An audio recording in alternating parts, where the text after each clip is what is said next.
I just hit the go sign, so now I got the live sign. So we're hot, baby. Coming to you from Hack Shack Studios, RT Bear here, and we got a killer show for you tonight. We got all the Pontificators in here, the usual crew. I will bring them in just a couple minutes. I just saw somebody just walk away. Like I can see everybody. You have no idea, like all the little behind the scenes things to get this show ready. We're trying to get Pedro's chair under control. It squeaks like a son of a bitch, but hey, that's Pedro, man. That's the show. You get all the imperfections and the perfections. So this show is going to be sweet ass perfection. We're going to get into conspiracies, not just UFO. I know that's kind of what I threw out there, but we're gonna get into. I think Clint might have some Bigfoot stuff. UFOs, I think, is probably going to dominate. I like ghost stories, and also I was doing a little bit of not a deep dive earlier, but looking into like stuff, and also Atlantis comes up. So we're going to be all over the place, and so that was a heavy swallow right there. Let me see who's in the chat. Oh my gosh, we got a party. We got Richie Doop, Hell Art, Hell Comics Gate, Hell the Chat, and Cow Pies to all. Cow pie, isn't that like a pile of poop in the road? You don't eat those, Richie. Sorry, that's not a good thing. Past Master, we come in peace. Yeah, the truth is out there, mother effers. Yes, hit that like. Hit it hard, hit it twice. Doomcock coming on. What? That would be cool, man, with his mask and everything. We got what is that? Britzerky, the Great, salute chat, salute art, hell the thigh boat. Actually, Greg Capullo used to call me thigh bolt or thigh bear, and I called him Capugio. Yeah. That was the thing. Robert Romano, yes, finally the truth is coming. Yes, we are going to get down to the truth. Man, we had a fun behind the scenes after the show last week, and this topic came up, and everybody got really passionate about it, and pretty funny. So, hey guys, your ghosts. I ain't afraid of no freaking ghosts. Let's see, we got Badger Boy in here. I got to get a move on because we got a bunch of people in here. We got Mad So X, the mystery, the mystery of cash grab. Yeah, let's not get into that. Hey, we got Clint Helinski here in the chat. Woohoo! Yeah, party. All right, we got Dan Ringel, UFO, Michael Shanker. Fuck yeah, that is one of my all-time favorite bands. I swear to you guys. Only you can rock me. Let's see. This is a very long one. Alexander says, can I just touch on your serial killer live video? Hell yeah, man. That's back a couple. But check it out. After seeing it, I saw the new documentary out. Yeah, there is a documentary out on what is his name? William Bonin and Vernon Butt. What a shocking doc. Great but sad. Show with Tucci. Yeah, there are monsters out there, man. There is pure evil, and those guys were pure evil. Dan says, hello, everybody. Hello, anti-entity. This is my kind of topic. Woo! Yes, we're gonna rock it. Let's see. I'm looking for new names. We got MC. MC is gonna put the hammer down. We got a Dead Punk Gage. A Doomcock does a paranormal UFO theory show called Piercing the Veil. Well, screw that guy. Ours is gonna be better than that. What is this? K33 Insane. Evening all. Clint is still in the we got Bob in the chat too. Bob gives good advice. Smash that like, you guys. It helps with the algorithm. Tech Zombie. Okay, we got Citizen Ronin. Oh, we got a freaking party here, man. Raunchy, like Rachi, like your sister, this show is funnier than Professionals' best comics gate show. Hell yeah, it's also the longest running comics gate show. But stuff. Yeah. Oh shit, yeah, we got the logo. We got the logo to show. We got Chris Wozniak came up with a cool logo. I think I got everybody. We got Ghost Century, Dr. Fantastic. We got Eric Boyd. So Uranus. We're not going to probe anybody, man. There may be some probing talk, but there's not going to be any probing of the pontificators tonight. I'm going to introduce the guys, and then I'm going to find the logo and show off our pontificators logo. So first in, we got Todd Marooney Dooney. What's up, brother? How you doing? How's everybody doing? This is not up my alley, this show, because I am not much of a believer in some of these things. Well, I've been listening because I guess there was some stuff recently. There's some military guys that have been watching some activity. So I've been listening in, but I'm with you, man. I'm going to be like, if this was X-Files, collectively, you and I will be, is it Scully? Mulder and Scully, yeah. Which one's the non-believer? Is it it's the chick, right? She's the non-believer. Yeah, well, she starts out a non-believer, and then... Well, maybe that'll be us by the end of the show. Maybe. Maybe you and I will be preaching it from the highest high, because I know, especially Chris and Bob, they're very passionate about this. So let's see how passionate Pedro Ang is. How are you, brother? All I have to say right now is, hail to Peru. Oh, you fixed it. Yes. You hear that? That's silk, baby. Silk. I hear nothing. There you yes. Go. All right. You guys, we are working our ass off to make a good show here. I mean, Pedro got like some WD-40 and everything and unsqueaked his chair. I got headphones now. Shirt. Yeah, I got my polar bear shirt. There you go. Dude, you look sporty. You look very sporty. Thank you. Very good. Yeah. So Pedro's from the land down under somewhere. Not from Australia. Yeah, it's a pretty known fact that aliens don't come to Latin America. They have nothing to do here. But I have good ghost stories. That's what we're known for. Just, cautionary tales for wives to behave. Like okay.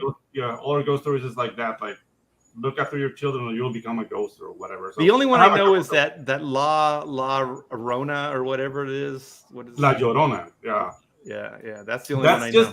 That's the tip of the iceberg. We have we have several. Like it's gonna be a good show. That's the spooky tip of the iceberg. Let's bring in Comic Book Bob, the one, the only, the Bob. And what about the La Cucuy? El Cucuy. Yeah. That sounds like somebody just hawked up a loogie. Yeah. Chupacabra. The boogeyman. The boogeyman. Yep. El Cucuy is the boogeyman. Yeah. Yep. Okay, but the chupacabra it's goat sucker, right? The goat sucker. Yeah, the chupacabra is supposed to be some kind of like weird feline thing, kind of vampire. We get vampiric feline. Like I've seen very, very blurry pictures of it, and it started in the Caribbean. So I don't know. Then there were sightings of the chupacabra like in mainland Central America. So I don't know. It's weird. Nobody have seen a creature like that. Like the first sighting was like in the 90s, like 93. As I can remember, and now we have a thing that sucks goats. Yeah, goat suckers. Yeah. Well, somebody's got to do it. So I'm just glad there's somebody out there that's sucking the goats off. Those goats are not gonna suck themselves. Right. Exactly. Whooplar, man. The whooplar will suck a pig's brains right out of its snout. Bob's gonna get graphic tonight. I can tell already, man. He's going deep, man. There's going to be blood. There's going to be gore. This is going to be great. Okay. Yes. Speaking of blood and gore, we got our own Clint Helinski. What's up, brother? Who doesn't love blood and gore? But I would imagine, you have to theorize, like chupacabras are probably like the baby nephews of the Bigfoots. They're those animal human hybrids that lurk on the outskirts, but are still smart enough to never get caught. And I mean, there's pictures, there's rumors, there's legend, there's lore. You can't scoff at this. Like, this stuff has been out there for a long time. Hey. And, disbelievers are just people that are too small-minded to understand the greater thing that's going on in the world, Art. Well, that sounds like it was directed at Todd and I there. Small-minded skeptics don't understand the greater world. There is more to see than heaven and earth. Well, let's just say I'm open. You guys make a believer out of me. We'll see how it goes. So alien anal probes, you're open, Art? I said no probing on the show. I already threw a no probing. There will be no probing on this program. Take all the fun out of it. You take all the fun out of it. Well, speaking of no probers, I don't think anybody takes that avenue with Chris Wozniak. What's up, brother? Last again. Again. What a disrespect, dude. It's disrespect, man. I was a little worried why Pedro had the WD-40. I didn't actually realize it was for the chair. It's for the probe. Yeah. It's like, wow. Dude, you better be prepared. Like, if it's gonna happen. You guys are just like kids. Like you put the rules out, right? You say, okay, no probe talk, and it's like then the next thing you know, it's all about probe talk. There's butts up on the logo now. We're really like, don't pull my finger. Yes. Well, we have to get to the butt stuff right away. The butt stuff. Oh shit, that's right. We actually have a reputation now. So you guys talk. I'm gonna try to find that logo. Chris came up with a great logo, and I'm gonna. We're gonna start with the UFO. Let's say it was between Comic Book Bob and Clint. Like, so either of you start with your first UFO story. Whoever wants to start. I got mostly Bigfoot, so if Comic Bob's got UFO stuff. You can do them all. No. I don't have anything. I was just going to back up Woz because Woz knows all. He knows all. I do. It's one of my. Hold on, I'll start sharing stuff with Art because I got Bigfoot stuff up the. You got it. You got Bigfoot stuff up the wazoo. Yeah, absolutely. Well, you know about the Dolce base, right? Yeah. Okay. Dolce on the left front side.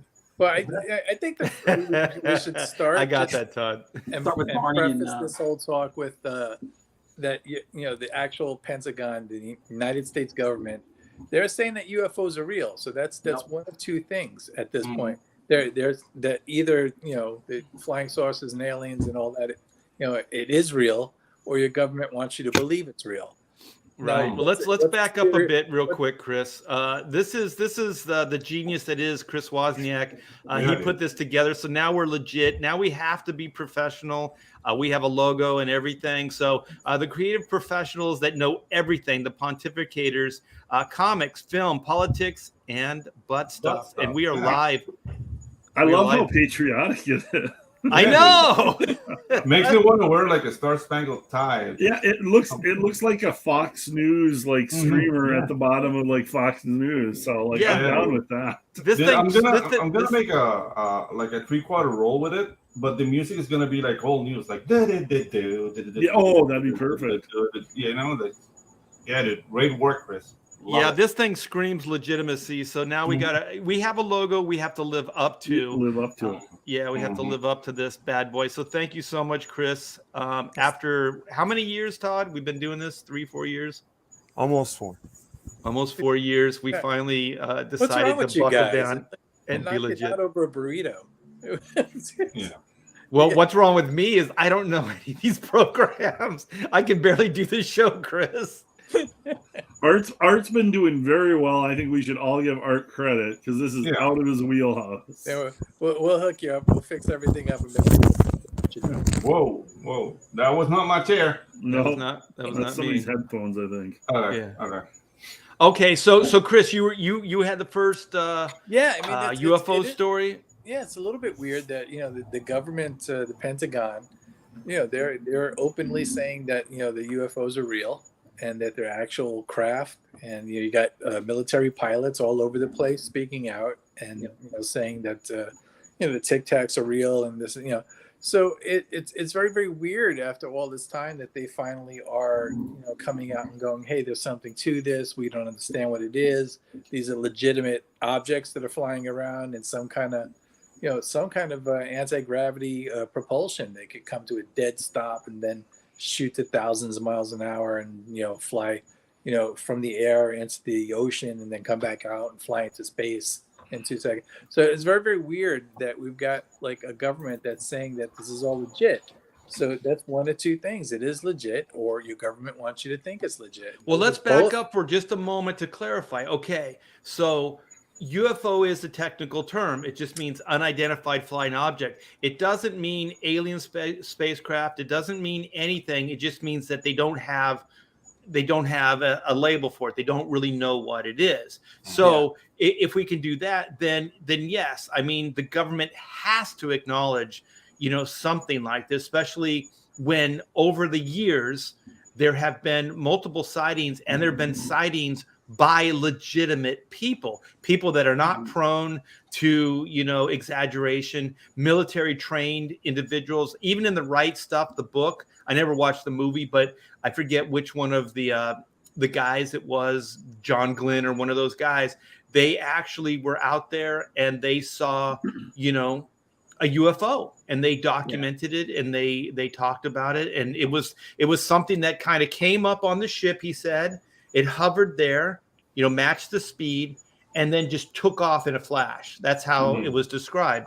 So I mean, military guys are not prone to exaggeration. I mean, and they would probably lose their standing now. Yeah, it's a little. David, I think David Fravor, Commander David Fravor, was the first one in 2004 to describe the Tic Tac.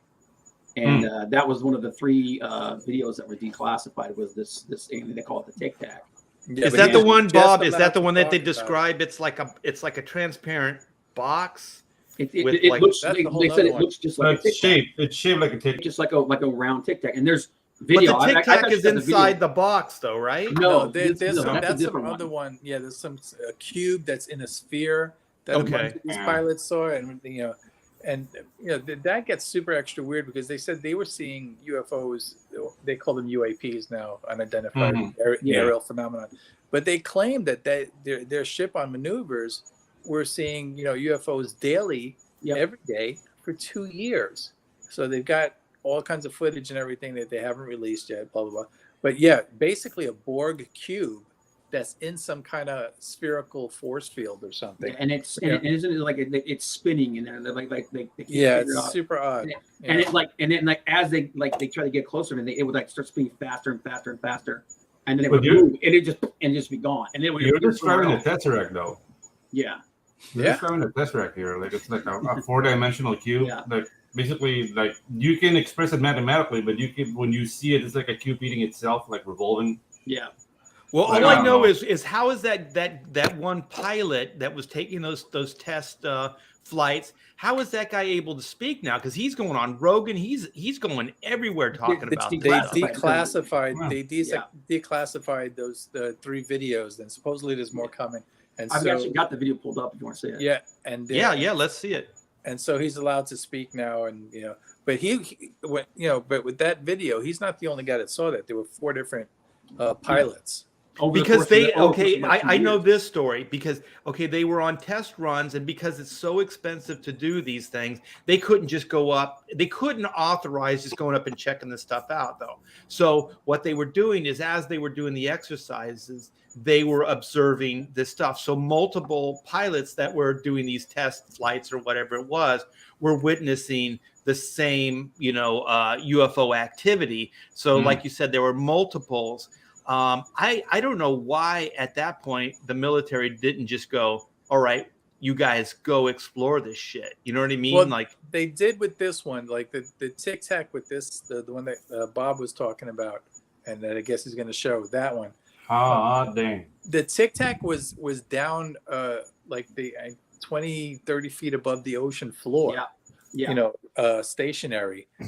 And the pilots were up at 20,000 feet when they noticed it. Then they flew down on it. They had one pilot stay high while the other pilot circled downward towards it. And then apparently the Tic Tac started flying with him in a circle and everything. It gets real strange. There's a whole fleet of them. Look on the ASA.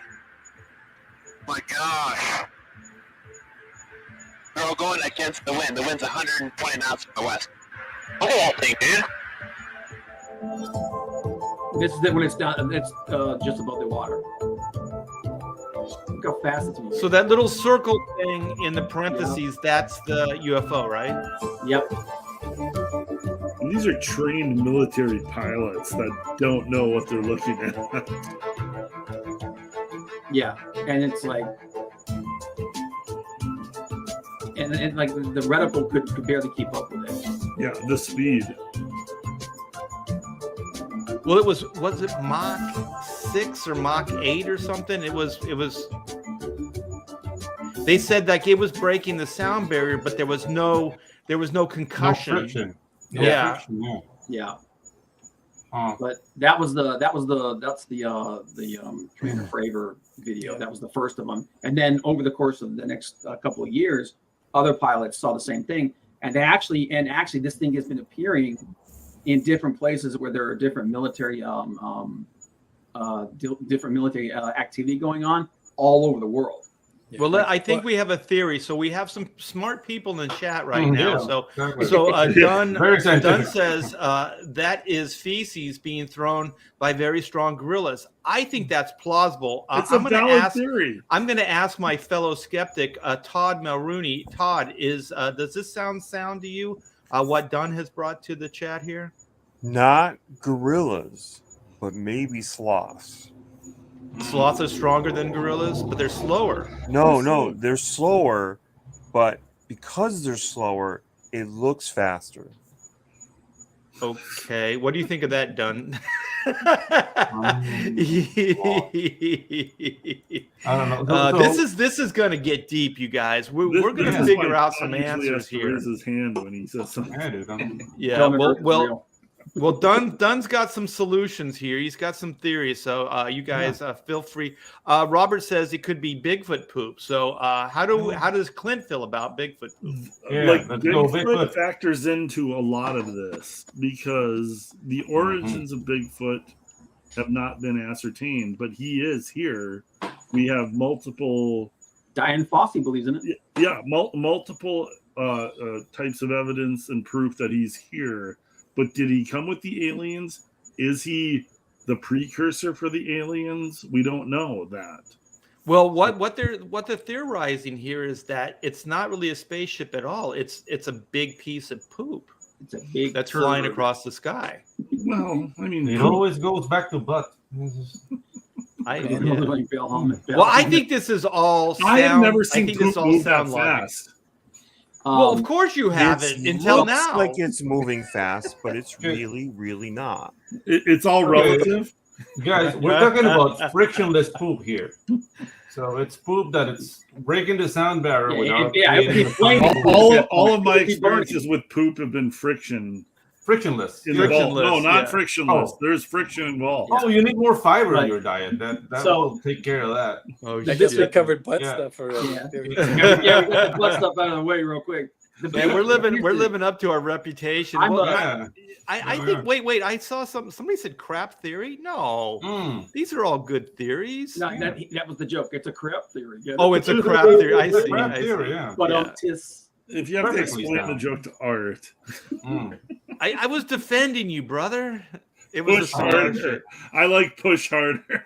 Yeah. Cigar shape. Yeah, there you go.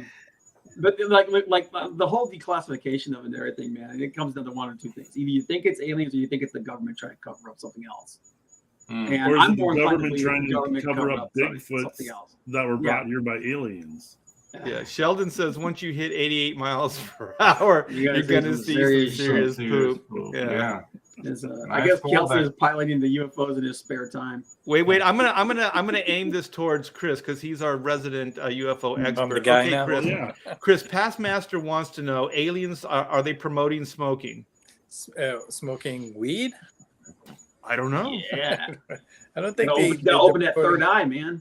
Yeah, probably a little weed and maybe a little hash. What I'm hoping is the aliens are bringing even better stuff and opening up like a new market. Oh.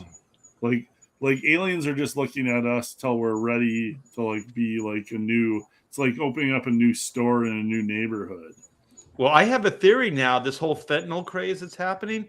I mean, this could be aliens. I mean, this could be to test how strong we are. Like, if you can survive, your fentanyl habit, then you're worthy of the aliens coming down and being. I thought being fentanyl was China, not the aliens, man. Like those are they are the guys who are making the. Well, maybe China. Maybe they are aliens. We don't. Have we don't you know. heard the moon is hollow? Yeah, theory? the hollow moon theory. Yeah, because there's actually a little something too. It's not super crazy because for the amount of gravitational pull it has, like real scientists think that the moon is essentially hollow. There was also they did that seismic test up there, and it rang like a bell. Yeah, they did it twice. Yeah, and the first time it rang for like 30 minutes, and then they hit it harder, and it rang for like 3.5 hours or something. Wow. But even way back in the day, Carl Sagan was saying, like, look, that it looks like the moon is hollow. The only problem with that is if it's hollow, it can't be a natural object. Yeah. So and he didn't come out and say, oh, it's a fucking it's alien or anything. It's but a satellite. Is like he said, it can't happen naturally that a planetoid could be because it's got to form around some kind of core. Well, what I think is interesting about this newest what's that, Clint? Couldn't the core burn out? Yeah, I mean, there's hollow things in nature. Yeah, but it would be cool, and it would still have a core there. It wouldn't be nothing. It wouldn't be empty. Yeah. Right. If it was just, maybe it's a fully operational battle station. Yeah. Well, what I thought was real estate. The view from up there would be awesome if you can just put some housing in there. Oh yeah. But what I thought was interesting about this newest sighting that we're talking about is that they're over the ocean and they're speculating that these crafts are coming from the ocean. Like, that's why you're not seeing them all the time. Like, they're submerged. It's Namor. It's Namor. But they have footage, like fighter pilots and Pentagon guys. They've already released footage of UFOs that are flying above the surface of the ocean and then fly down under the surface and then come back out into the air and keep flying. Wait a minute, I haven't heard that. Yeah. That's the Pentagon is they've declassified that too. So they literally have some kind of UFO that's flying through the air, dips under the surface of the water, and then comes back out and continues to fly through the air. So wow. Well, in that case, I mean, they could definitely be among us because the ocean is vast and there's very, very little that's been, kind of explored. So it is like space. What do they call it? Deep space or? No, you remember that movie, The Abyss? Yeah, great little movie. The director's cut though is the best. Yeah, that's the shit. Yeah. Oh shit. Well, if Cameron did a movie on it, then it has to be true. It has to be true. Yeah, those blue cat people, those damn blue cat people. I mean, there's so many different theories on it. Like what they are like immediately everyone goes to aliens. But there's also theories that it's transdimensional travel. There would still be aliens. I mean, transdimensional travel would be technically but it's not coming from outer space. It's coming from another dimension. Then there's also the time travel, that it's actually us traveling back in time through the ocean in small ships that move really fast. This will be the plot to the next Back to the Future. Yes. Like Marty comes back. Yeah. Absolutely. But, I'm super skeptical. Like everything. Like I love this stuff. Why? And it's fun. And it's fun to speculate. Just speculate on it and everything like that. But almost everything that I see, and especially like after you start doing some research and everything, I really think it's the government's just feeding disinformation. Yeah, well, that's again, that's might even be a scarier, might even be scarier circumstance. Like, why would they want that? To have the populace think that their aliens are here. Well, we have a believer out there. I've seen that vid. It loses no speed when it hits the water, which is against known physics. Right. There's a lot of stuff about all this that defies physics. And like the sound barriers and broke. These things are flying as like that would break sound barriers. And there's no concussion. There's no no back sound there. But backlash also to it. those 3 vids that were released for those government vids they just put out. That's the FLIR footage. That's the infrared. They've also got that on camera. They've got like on video. That same footage that they just haven't put out yet because theoretically they don't want to freak people out and they're just getting used to the idea or whatever. But it's not just on FLIR. There's actual footage and besides the fact that the pilot supposedly saw it. Well, I would think like if these things are submergible, we should get the Navy involved and start getting some submarines in and start exploring that area. There are submarine sightings too. Yeah. Yeah. Like of things going like 7,000 miles an hour underwater. Wow. Yeah. On And radar. then like you said, like as far as like power and everything, that comes back to Bob Lazar. Yep. And, Dude, Bob like Lazar, element, that guy. element 451. Yeah. 115. What was that 115. element? Oh, I'm sorry. Yeah. Yeah, I mean, also in that same footage with the craft that kind of turns, it's kind of flying like a flying saucer, but then it turns sideways. That's something that Bob Lazar said way back in '89. He said that the flying saucers don't actually fly like we think aerodynamically. He said they just do that when they're using like the one emitter.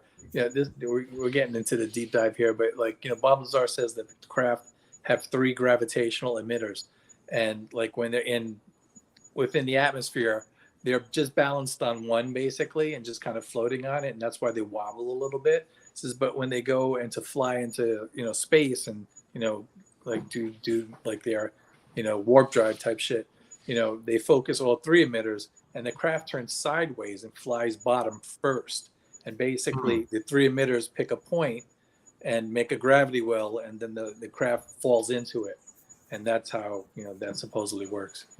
Okay, I'm going to go to our resident skeptic, Todd. How do you feel about what Chris just said? I had Bob not Lazar. heard. I had not heard what I heard what he said, but I had not heard that before. As far as That's according to Emitters. Bob Lazar.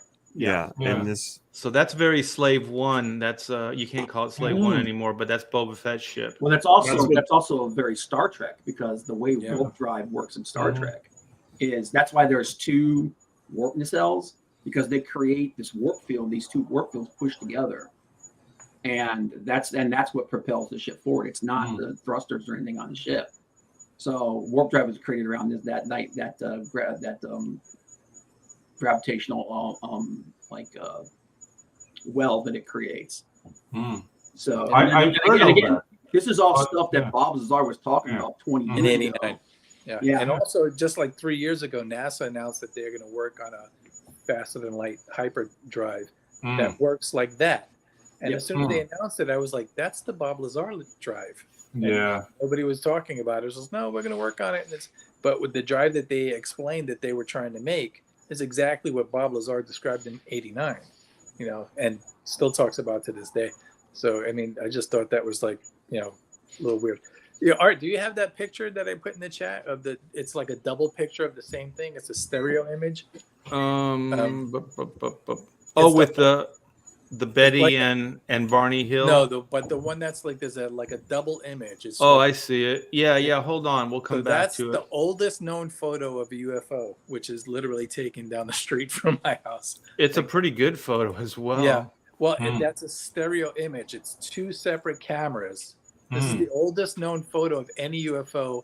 It was taken like in 1890, I think, at Mount Washington. And it's a tic-tac shaped UFO. But the thing is that it's a stereo camera. In those days, they had 2 cameras that shot at the same time to give you basically a stereo image that they used to use for I guess for effects or some shit. Yeah. Well, that's the Millennium Falcon. But that's from 1890 or something. Is that like a cloud or lemon meringue? Oh, 1870, even earlier. Wow. That's one wispy cloud. Yeah, dude, that cloud looks weird. Like I'm more Mount freaked out by the Washington, cloud. you get some fucked up weather up there. It's like Yeah. crazy. This looks like an 1817 wood etching. Yeah. No, it's Gust- real- it's a- Gustav Doré, right? That's a real photo. That's those are the Wow. actual pictures from 1870 were taken at the top of Mount Washington, which I can see from my studio. So there's just like aliens that have been floating around in ships that have just been watching us for Well, Well, I mean, that's the good thing. If they, if the government is telling the truth and there are aliens here, then they've always been here, and then we're kind of fine, right? Yeah, They just they're give a like- fuck. It depends. They look at us either they're just watching us and Yeah. like studying they us just like a don't- social we're studies not project. interesting enough, or so that would be the good news. Actually, the bad news. Well, you know what? Oh, go ahead. Give Move. us the bad news. The bad news would be if the government's lying about it. That would be some weird shit. If they're trying to convince us that aliens are here, I mean, that would be pretty nefarious. What would be the end goal of that story? It could also be like, like the situation, like I said, like I brought up Dolce Vase, the whole idea that there's the 10 different alien races that are occurring on Earth, and the government made a deal with them and say, listen, we'll, you share your technology and stuff with us, and we'll let you conduct your experiments in secret. You just can't go out On there people. and Yeah. you can't go out there and mass murder everybody. But like you said, Chris, Mexico? I mean, you put out a question like, why would the government lied to us about COVID? Like, what do you mean? Yeah, like, but this would be Kennedy. how the fucking that's for money. This would be like, what would be the point of this? Technology or power. Yeah. Oh, that's true. The What, you technology. think that aliens don't have money? No, but They the have thing credits. that, I have mean, to me it makes intergalactic sense is the UFOs never like abducted Ava Gardner or like Frank Sinatra. It's always like some poor chick in the Appalachian Trail nobody knows, and then they're like, hey, they probed my ass. There'll be Like, some shut up. famous people out there. There's got to be Like some. who? I don't Andy know. Aykroyd. Didn't Aaron Rodgers admitted that he saw a UFO. Yeah. Who? And I Yeah, mean, but he's that relatively video was famous. rock talk. Yeah. Reagan said he saw it too. Yeah. There's a few people two out there. separate that- well, I've been just like listening to all this stuff all day long, and so there was one guy on. I don't remember his name. Some Asian guy with crazy long hair, and was it on Rogan? I can't remember what it was on, but he was talking, and he was saying, I think it was this guy that was saying that what most likely it is because the way this thing moves, the G-forces and stuff, no living being could actually exist the movement of this thing.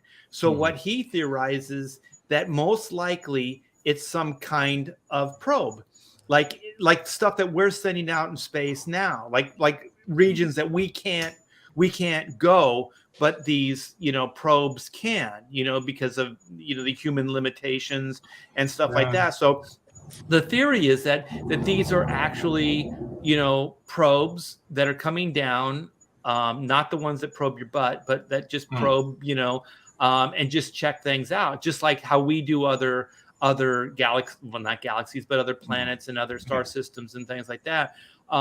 So if we're doing it, why wouldn't other races? Let me back up just for one moment and see where everybody's at. Okay. Do we all believe that we are not alone? Like, as far as 100%. or that we're the only race in the entire galaxy, No. or do we believe that there are others? Look at how many stars are in the sky. Just the And probability. we have living beings on one planet that's around one of those stars. And look at how many stars are in the sky every night. So do you want to And go tell me around? all of those stars don't have a planet that's rotating with a little bit of life around it? Yeah, let's do a round robin. Okay, Do you want to go around and see what everyone believes? Yeah, what do you believe, Todd? Honestly, that we didn't originate here. There was something here that was like us, but then it was altered. The DNA of that thing, whatever it be, was altered by somebody much like us, more advanced than us, as a way of saying, if if we were that good, that smart, and had that technology, we would do that. We'd want to go around like, let's create a situation like a fail-safe and a plan B and a plan C and a plan. I think we're kind of like, I think we're kind of like plan B, and let's see what happens, because you never know what we want to propagate. We'd want to spread out, So I think we're kind of that plan B, that they came here and there were Neanderthals or whatever, and then they tweaked and did some things to our So you don't DNA. believe like that bad Ridley Scott movie where those guys that were inhaling Prometheus. that dark shit Prometheus, came and yeah. then they decided that they were going to kill their creation. Yeah. That movie was a cluster F. You talk about not Yeah, delivering dude. on your promise or your premise. Mhm. That movie did not deliver. Yeah, the first Alien's so good though. It's still one of the best. Yeah, movies dude. ever. Oh Yeah. yeah. Yeah, we got to give But, Ridley I mean, that last yeah. one. That Prometheus. was so good. Alien was claustrophobia. That was a great movie because of that. Like the Prometheus, the scope was too big, and it didn't land properly. Like, Well, the first half, like where they were asking the question, they were posing the question, they were looking for the aliens or whatever, the proof of God or whatever it was interesting. And then all of a sudden, it just went off the rails and just like they didn't know what to do with it. They ignored the question that they started off with, and then they just ended it on the same question. And it's like, well, this doesn't mean there isn't a God. I'm going to go further into this, and see if there is. But I don't want to derail it. I just think it's funny that Ridley Scott just missed the mark so bad with that movie. It comes down to money. They need to have something to go on and make a next movie. Yeah, but just think about like the premise. I mean, if they would have thought it through and they would have gave us some kind of resolution, other than it's just a hack and slash movie, the second half of the film, that could have been a really good movie. Well, they always go. If you have resolution, you don't get a sequel, and you don't get any more money. The money, the gravy train stops. Yeah. Like Chris, I can't try to remember. Like, what's the name of that race? Remember that book 10,000 BC? That Anunnaki? No. Anunnaki? Were they Panamanians? Panamanian. Is it the Anunnaki that? Anunnaki. Yeah. Oh, that's supposedly the very first. Well, yeah. Getting back to what Todd said, I mean that's supposedly like their earliest known writings. Their world history is essentially that it's just the Anunnaki but that's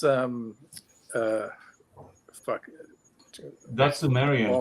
Chariot of the Gods. Sumerian. Yeah, Sumerian. Yeah. That's Sumerian. That basically fucking aliens came here and did exactly what Todd said. They altered us to be a slave race, and Dude, but it's even in our biblical stories. If you study the Nephilim, like they procreated with Earth's women and created giants, and then the giants had to be destroyed, and then the Nephilim. That's just like, dude, like go check on the monkeys, but please don't have sex with the monkeys. And they had sex with the monkeys, and then corporate came down.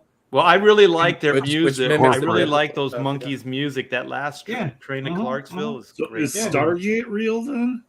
But even in the Egyptian, in the Egyptian records, like their, chronology of all the pharaohs and everything, counting back, they've got like, these, real pharaohs, but their things goes farther, like way past like what we think of as recorded history into a time, basically say fucking aliens or were pharaohs, and so like the Stargate.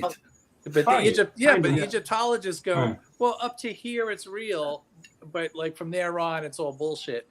But it's all the same list and all the same carvings. And it's not like they, So according to them, they have, that's their take on it. I'm going to give a shout out really quick. I've got my Hecklefish shirt on for this episode. Nice. Where's that? Wait. Y-Files YouTube channel. Let's see. Oh shit! I just. Oh no, dude. That's the opposite of full The screen. disrespect, man. Come on. Wait, I gotta fucking send Fetish? What is that? Fetish? What? Hecklefish. Hecklefish. Is my spirit animal. That's this is the Y-Files YouTube channel. He covers the shit out of all the conspiracy theories. I want to throw this out there. There's that Ancient Alien Theories, that show. I used to watch it all the time with my daughter, and that show used to crack me up because like they would always almost every story is like there's a beginning, middle, end, right? So these things would always start off with the premise like like, oh, these rocks, how could they have been cut to make the pyramids? You know what I mean? There's no machine that could have done such a perfect job. And then they go to this. They go to a modern quarry, and then they show this guy with these saws, and he's like, there's no way that these could be cut with a hand saw or whatever the hell it is. And then they go into the stone and they go, but it was cut with something, because you can see cut marks, right? And so they start sucking you in like with like these plausible ideas, right? Like, oh shit, maybe they were. And then they go, well, what could, then the middle part is like, then it's like a middle end is like, well, what could have done this? And then it just goes right off the fucking deep end. It goes, aliens. You know what I mean? Like, they suck you in, and like 2/3 of the show, you're just like, yeah. It's like that Aliens movie that Ridley Scott. It's like they suck you in, and then the last half of the show, it's like, it was freaking aliens.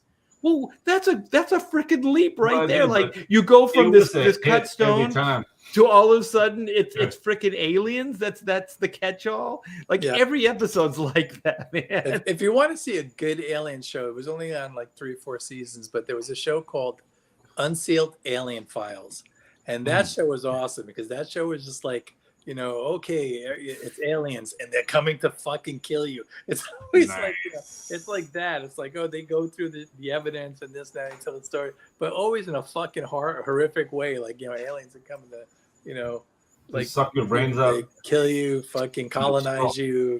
It's always bad news. Well, I love that alien, like ancient alien theory. That guy's hair is hilarious, but it always like 20 seasons or something. Yeah, it always starts out and it sucks me in, because like I don't know if I want the stuff to be real, but I just want somebody to give me make a plausible case for it. You know what I mean? Like something that sounds like it could actually be real. You know what I mean? And the stuff that like these military guys that are talking about this the ship, what is the Tic Tac and all that, like this stuff is starting to sound plausible, because also these guys are military trained. I mean, they're not prone for hyperbole, exaggeration, things like that. So if those guys were unnerved by this, right? If those guys were kind of freaked out on some level, then to me, that has a little bit of credibility. You know what I mean? Like, it's a start. And also they don't jump to like it's an alien spacecraft. Like that's another thing. Like when you go like ancient alien theory and you go right to like it's aliens, right? Well, then your credibility is out. The best thing you can say is like, I really don't know what it was. And that's how those guys talk. They're like, I don't know what it is. I can't even speculate. I've never seen anything that moved like this, right? And so then that actually, for me, somebody like me, it has credibility. Yeah, but now we're at the point where they're actually allowing commercial pilots to speak and everything. So we're getting like, more reports like that. Like, I went, every summer we go to Maine for a week or so, just go to the coast and hang out. But while we were there this summer, the Portland, Portland, Maine, the airport, there was a fucking UFO sighting. Like, the tower footage, they've got the recordings and everything. And it's like a pilot relaying, a fucking flying saucer to the fucking tower. The tower asking other pilots if they can see it, and they see it too. And then him calling it into like the fucking, the army base or some shit to the UFO officer and everything. And it's like, it's like these days, it's, that stuff would be, that would get you fired, in the old days. But I don't know. I've never seen anything weird like that. Like the weirdest thing I've ever seen, like I went to a beach and I saw a stray dog humping a coconut. So aliens don't come to Latin America. Like, I'm fascinated that it happens to you guys, and it only happens to you. Well, I want to know, did that thing penetrate the coconut? He was. He was very careful. How do you penetrate a coconut? Okay, so basically, with your dick. It's a coconut, but WD-40. they drink the water, so it's open. WD-40. So there's a hole. And the dog was going to town, like very, very committed. The dog exploited the hole. Well, I want to read this. Like Gabriel says, it could be half truth. They made us, but probably not to just dig up gold for the Sumerian king. that could just have been gaslighting, and the first half could be commonly held belief back then. So yeah, maybe that was a cover up. I don't know. Well, that was one of the things. Like one of the theories that was put forward was that they bred humans to continue their own species because their species evolution had reached its finality. So there was a way for them to continue going forward, which is kind of like what they they touched on in that movie Stargate. That they would come and they would take bodies, things like that. It was there's all kinds of theories like that. There's so many different alien races that are supposed to come to Earth, like the reptilians. There's a theory that reptilians are the Anunnaki. And well, before we get into race, okay, so I'm really surprised we're able to stay on topic as well as we have. But the thing is, okay, I this is like my final, and then we can move on. But I wanted to say this, do you guys feel okay that it's a probe? Do we all agree that this Tic Tac thing is some kind of probe? Like there's probably not a real living being inside of this thing. Okay, I think. Okay, you want to go? Oh, okay. So basically, we are holding ourselves to the parameters of human technology. So if they're working with fields, like that ship could be surrounded by an entropy field that won't feel G-force. So exactly. there could be a pilot in there, but we don't know. This is all speculation, right? Like I'm wearing my speculation shirt. So to just say probably it's a probe, I don't know, man. There's a lot of things we don't understand. We're held back by our understanding of math and our understanding of energy sources. Those guys are beyond where we are. So yeah, dude. I would do her. Zira from the first movie when the mask was new. On the other ones, it was a little craggly. But make sure the mask lips are lubed so there's not any rough plastic edge. Get some WD-40, yeah. or banana oil. Panamanian version. No, Peruvian. This is from Peru. Yeah, it's called. You have to go down to Peru for that? No. The thing is we have a lot of silly treaties, so we get products. Oh, you get shit from Peru? Okay. Yeah. Nice. But I want to pose this, okay? Because there's another thing. This is the rabbit hole for me, okay? So then, okay, you guys are saying, well, it could be some kind of entity in there. Okay, well, if there's an entity, there has to be some kind of support system for it to stay alive. And also, how big is this damn ship? How big is this alien that would be in the ship? I didn't hear anybody speculate on how big this thing is. Well, you also have to take into account if they're capable of doing this, and if this is like we said, visitors from say another dimension or from the future or whatnot. Yeah. You're talking about transspatial differential there. It could be like the TARDIS. It could be bigger on the inside. God damn it, Bob. I told you this is the kind of crap I get into, man. I don't believe let's go back. Let's not even entertain that because that's going to blow my mind. Physics, they can break multiple laws of physics. Yeah, dude, once you break the trans-dimensional barrier, there's not much that's in your way. Well, let me ask this question because I did not get an answer when I was listening to all this crazy shit earlier. How big is this thing? The Tic Tac that the fighter pilots saw, I think they were saying that was only 30, 40 feet or something. Yeah, it was small. That's what I thought. It wasn't that big. Okay. Yeah, Bob Lazar. Here's the thing. Bob Lazar, I always go back to Bob Lazar because I think he's been mega consistent with his explanations and and his stories over the course of now it's 40 years, 35 years, something like that. But he's according to him that the flying saucer when it does fly is inside a gravity bubble, and then when it flies it it falls into a gravity well. But essentially, the people that are inside, and the ship that he talks about, the sport model that he made, they actually built a model from it with some model makers and stuff. According to him, there are 3 seats inside that ship that are seats for beings that are 3 or 4 feet tall. They're small seats. But fundamentally, the way it functions, according to Bob Lazar again, is that, the ship is inside a gravity field. And so when it's like it can go 72,000 miles an hour, come to a complete stop. And the people that are inside just feel like they're sitting still. They're not feeling any gravity forces whatsoever. So that's what he says. And, according to him again, while he was at, S4 in Area 51, he saw the actual ship being tested and everything, and it could move and dart around and come to a complete stop. And they did it supposedly with a human pilot inside while he was watching those tests. And, there's no, the people inside the craft don't feel anything whatsoever.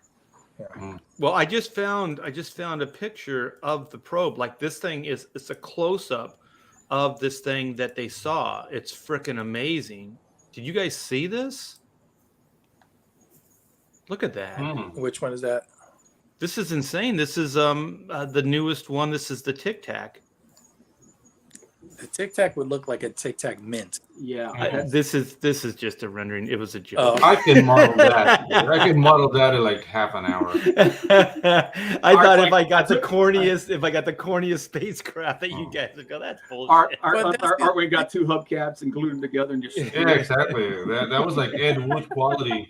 It was hard to find those hubcaps because those were from like a forgotten era. Shut up, Doug. They don't make hubcaps like that anymore. Yeah.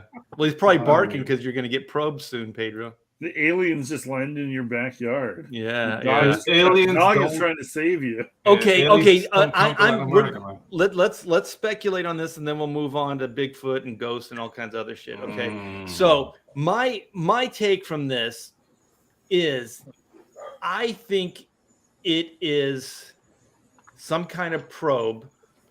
I'm not saying it's alien, because I also heard that there is technologies like Russia and there's some other countries that have this kind of technology where things can move like this, like what that guy described, that Air Force pilot. And so what I think is that's what this is. Somebody also speculated that Russia was designing like anti-nuke technology, like these probes that could actually intercept nukes before they got to their country. So I'm kind of thinking that's more plausible. Like it's more plausible to think like it was something man-made that we created that has technology that we haven't seen yet. And that's kind of how I believe before I would even go to aliens. So Todd, what do you think? Yeah. See, I wish we had Chester, by the way, because he knew a lot of this stuff. Yeah. But what I personally think, as far as these craft and stuff, is that it's nothing new. Right, because where I was headed was Captain, whatever his name was, that Planet? went underneath. Captain Caveman. No, he went underneath Antarctica or in the hole of Antarctica. That place where we can, like, you can only go 3 miles in. You're not allowed past 3 miles, right? So there's something going on in Antarctica. We've had presidents that have gone there. We have whatever. So something's going on there that ties into all of this stuff. That they never really left, or they left and came back. But they're flying all over the place at all times. Okay, so Pedro, where are you at with this? Well, I don't know, man. Like, there's been historical things that are even from the Bible that we can't really explain. But I think like things have accelerated ever since humanity split the atom. Like the sightings have just like grown exponentially. So I don't know, something happened. Maybe it was like the Philadelphia project where they were trying like to move like a battleship between dimensions or whatnot. The Montauk project, all that stuff. We discovered something in World War II that basically caught the attention of time travelers or aliens or whoever it is, and that's why we're here now. Like we're seeing more and more and more, and it's to the point of okay, whatever, it's a classified. We can. I don't know. It's something we did. So we got their attention by like, oh crap, the monkeys learned how to split. Yeah, exactly. We got to go watch these guys. With the monkeys. Yeah. Well, I think this is completely on topic here. The bean pad. It wasn't Tic Tac shape. Was more of a suppository shape. It's probing time, baby. There you go. It's a butt thing. It's a butt thing. So Chris, All right. Chris, I need you to convince me. Okay. I'll convince you. Here's the problem.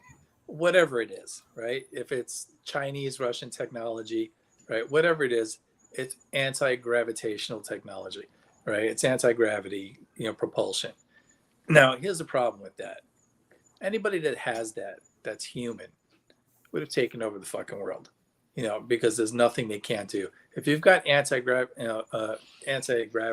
technology, you've got force fields. Theoretically, you've got time travel. You've got you could go from one point to another point on the earth instantaneously.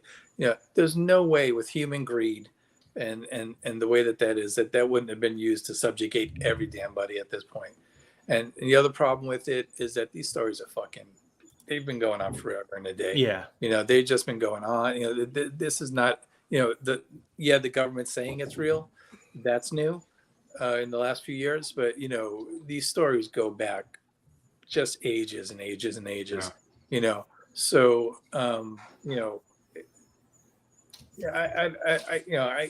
with the amount of fucking planets that there are, I think it's fucking aliens. I think that we don't, just amount to anything, special that they would need to fucking introduce themselves. It's like, do you fucking drive and fly to South America to, introduce yourself to an anthill or something?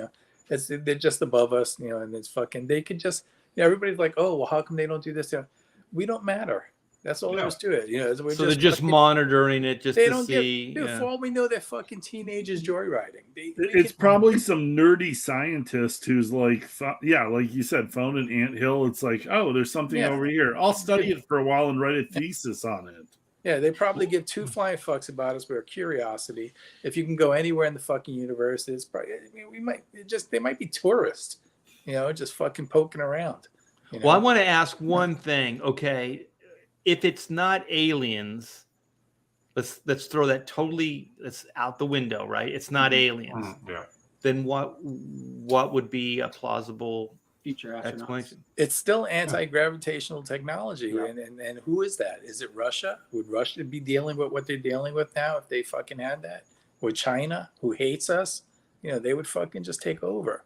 Who would bother? But how could you take over with just something that's anti? I mean, there's nothing you could not do. Technology would there's nothing you couldn't do. The military would. Well, then why isn't this priority number one for every man, woman, child in the country? We don't even know what gravity is. As our scientists, nobody even knows what it actually is at this point. So making technology that fucking takes advantage of it that's. Well, I would think if the government really believes this to be true, this would be priority number one, because also, but if they find it first, it's like having the nuclear bomb. You know what I mean? Yeah. It's militarily working on this that have made no headway. Yeah, and that's what Bob Lazar says That's too. what Bob Lazar They've been working on it forever. Bob Lazar says they have 9 different ships. He only got to work on one.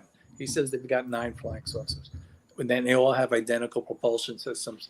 But just for the second, let's say, okay, we have a flying saucer with this technology, and it's the same shit. Like, can you go back into the Middle Ages and drop off an iPhone and say, make me 20 of these?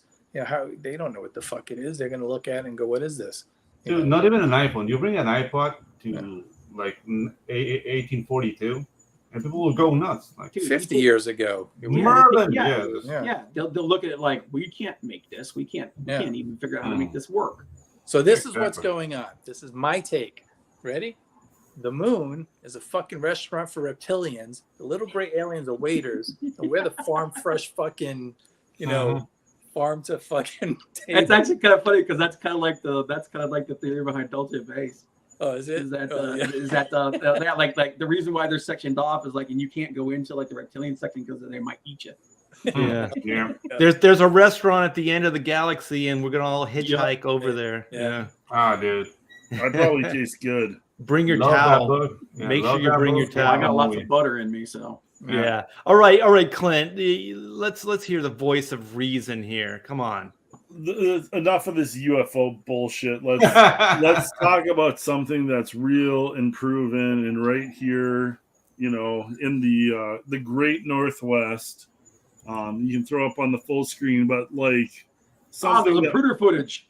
Finally, something's real. Something real. something that we know all about. We've grown up with him, and we all know he exists. These pictures, I mean, this is proof from way back in the 70s when I was just a wee lad.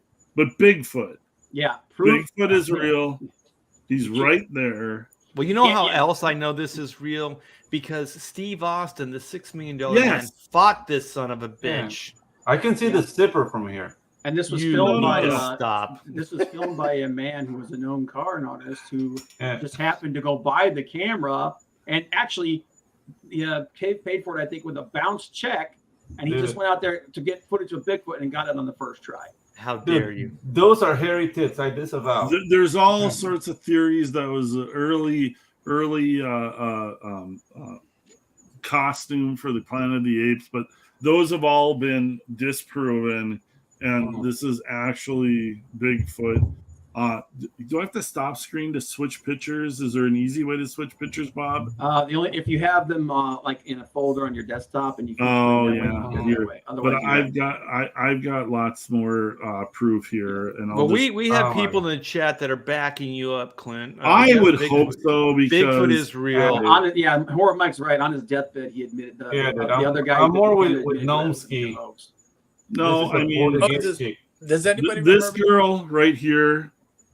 She had Bigfoot's baby, so it's like I don't know what people are.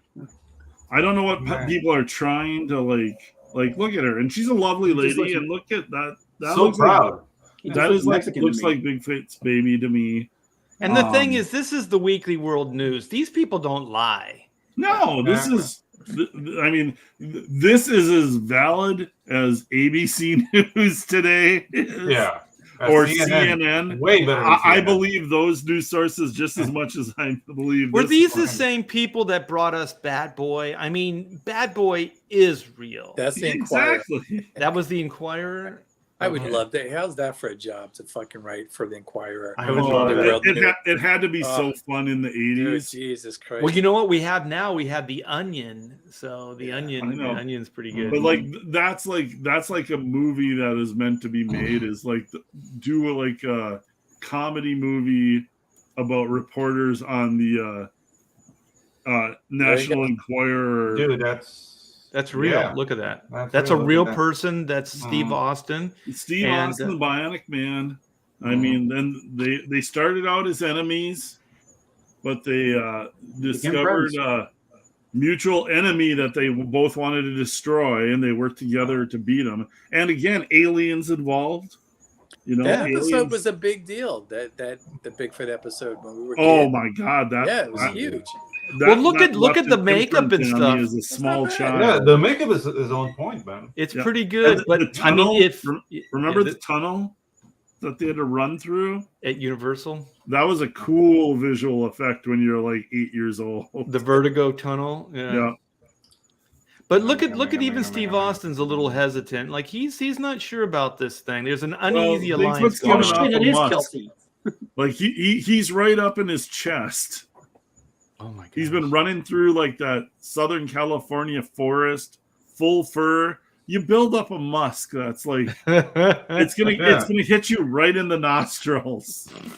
That is the look of Steve. That's what it's a smell. He's not fearful. It's more like ooh, that's right. This guy's right. Look how big Andre. Look how big he is compared to Steve Austin. Dude, that guy's got to have a giant hog. Yeah. Whoa. I'm not thinking about his hog, man. Like, yeah. Well, speaking of Bigfoot's hog, I've got a ton of Bigfoot hogs. Here. Oh Jesus! Bigfoot spent the 70s getting around. he was not afraid to put it out there. Oh, And I mean, no. he was Bigfoot, so he put it out there where he felt like putting it out there. Yeah. So this poor bastard, Bigfoot kept this lumberjack as his love slave. Oh Put it in my God. butt. And his outraged wife, he's no longer the We're man. the not man who married. married. So Oh wait a my minute. God. You know what? Sex with receiving? Bigfoot changes a man. Was he Yeah. receiving from was he the catcher? Because that's a Well, that facial expression, Dude, come on. Yeah, that's Come a on. that good face of facial a catcher. expression, Which I one think do that you tells think, you. man? I think that tells you what happened Yeah. to him there. I think he was Bigfoot's meat sock. Yeah, that's a bottom face right there. He didn't Shut feel up, like a Don. lumberjack after that. After he got that wood. Well, I have to read this. Okay, Horror Mike says he admitted it was a hoax. I think he's talking about the guy that took the Yes, original Bigfoot photo. But you know what? I don't even believe that. I think the guy it was so scary. He wanted to ease everybody's conscience. You know what I mean? Like on his deathbed, he wanted everybody to think like, you know what? It's not real. You're just to give people some closure because, I mean, think about it. It was some scary shit. You know, Bigfoot is out there. You know, I mean, It ran for a while. So I think this guy was trying to help out humanity. He took it to his grave that it was real. Mm-hmm. So he admitted it was a hoax, but he was trying to help everybody. You know, because people were having nightmares. They were afraid. You know, Bigfoot was going to break into their house. He was going to fling some poo, and Which it was people? going to look like an I- alien does anybody- spacecraft. Does When was anybody his- remember that show Finding Bigfoot? Yes. Oh, yeah. I went to a taping. They taped one up here in my neighborhood. I live in the mountains. I'm in the White Mountains of New Hampshire. And they came Racist. up here to tape it. And I was like, because I used to watch that. I watched like the first 2 seasons out of fascination that was on the fucking air. Because, you know, I couldn't believe that these guys had figured out how to make a living going Oh, camping. yeah. I was so jealous. They get paid to go camping all over the country. Yeah. And go, oh, did you hear that?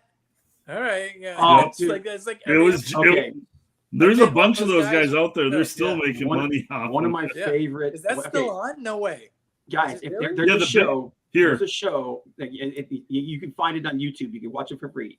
It was only one season. It's Joe Rogan Questions Everything. Okay, He goes out with some Bigfoot, some Bigfoot hunters. And the dude, literally, they're walking by a bush, and you hear like crickets chirping and stuff, and then it stops and he goes, "You hear that? Hear that?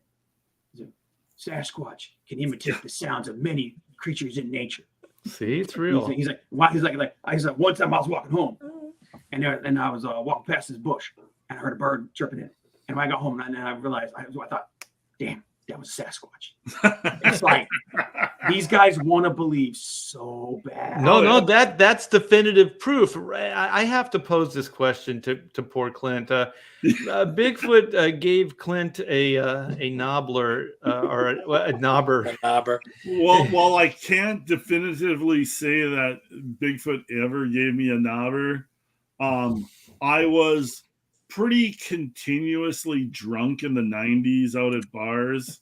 And I mean, there's a lot of slutty chicks. Some of them were like, it was the 90s. There was big hair, bushy. The women look like bushy Sasquatches. brunette chicks. I would assume they were all human girls. I cannot verify that one of them wasn't a Bigfoot. Did one of them give you a knobbler? There was some nobblers going on back in the day. I like knobbler better than knobber, by the way. Yeah. Either way, a nice pecan knobbler or.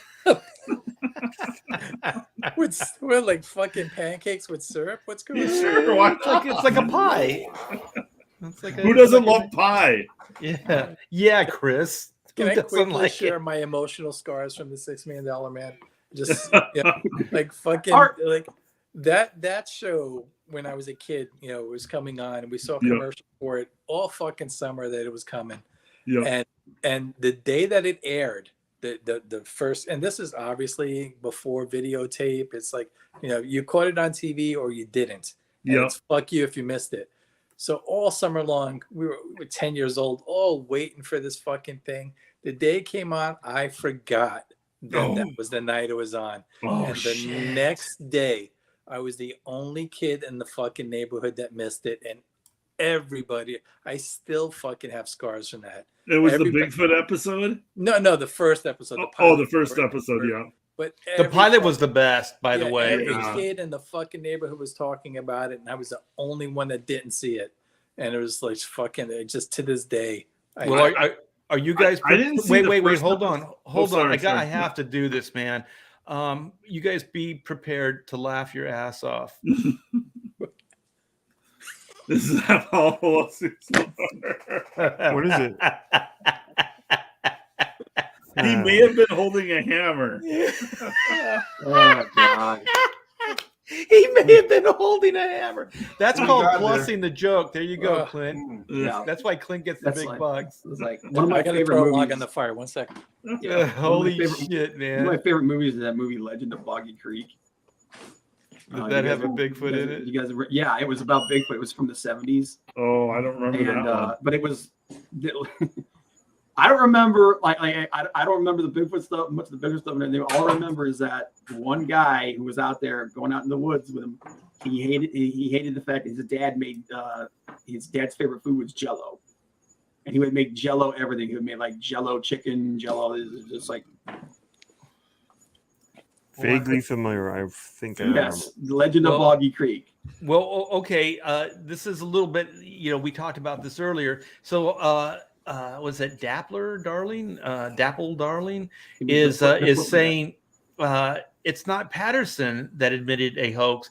It was the footprint guy. So I guess there were Yeah. two different guys. I think on his deathbed. No, hang on a minute. There was some kind of admission.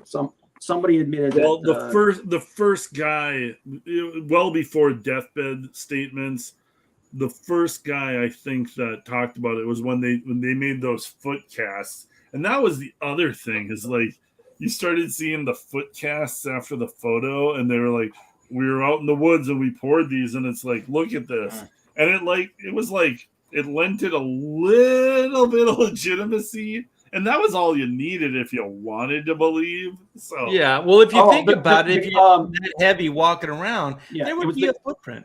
it was the guy who wore the suit. He admitted to it in 2005. Okay, not the guy that shot the video, No, but the not guy the guy who who shot the suit. video, but the guy who was in the suit. He claimed that Okay. he came out and said that he. and God bless those guys for holding on to it as long as they Yeah. did. Because I mean that's just freaking awesome. Well, Yeah. I don't think it was a suit at all. I think that guy was making it Okay. up then. I So- think that guy was I'm lying. not saying it was or wasn't. I'm just saying either way, it was good times. That was endless entertainment in the 70s. Well, I'm skeptical with UFOs, but when it comes to Bigfoot, that is clearly all in. I fact. know. I'm skeptical with the guy who Bigfoot made his lover. That's a Dude, great come on, thing to that's tell his legit. wife. Yeah, it's like You get lonely when you're a Fucking Bigfoot legit. out in the woods. Yeah, dude, you when don't you're know how- hunting- there- you're there hunting are- deer. there are. I don't think there's a ton of Bigfoots out there. You guys, you ever heard of there's this woman that wrote a bunch of friggin' like sex books, sex novels about Bigfoot's lover and shit like that. Sometimes I don't feel lucky. Yeah, I don't either. The guy that's You Bigfoot don't lover- feel lucky about the hairy knobbler? yeah, dude. The Yeah. guy that's Bigfoot. This is the best combination in the chat. Wait, hold on. This is the best combination. Okay, the hairy knobbler, and then it's like Clint's a lucky man. Yeah. Oh yeah. While I have a pause, Oh, let's do dude. this. Let's get down to Oh, yeah. business. The evil one for $2 super chat. This stream is brought to you by your local adult shop. Yes. Yeah. Yeah. Well, you know what? Hey. If there's going to be some smut thrown, it's going to be done by Clint. Yeah, dude. I'm glad there's My still a few local- adult shops around. My local smart sex shop, it's called Resbaloso, which is like slippery. Is what? It's called Resbaloso. It's just slippery. And yeah. mop up aisle 3 at the Exactly. adult shop. Yeah, exactly. So, Well, KCC, thank you so much for the $5 super chat. Remember, In Search of with Leonard Nimoy. The Oh. Bigfoot episode was classic. I still remember that. That was Oh, I gotta check this out. that is what made me believe that there was a Bigfoot. I have that not was like the seen National this. Enquirer on television, basically. Yeah, Yeah, I love yeah. that show. Dude. I've got to check that out.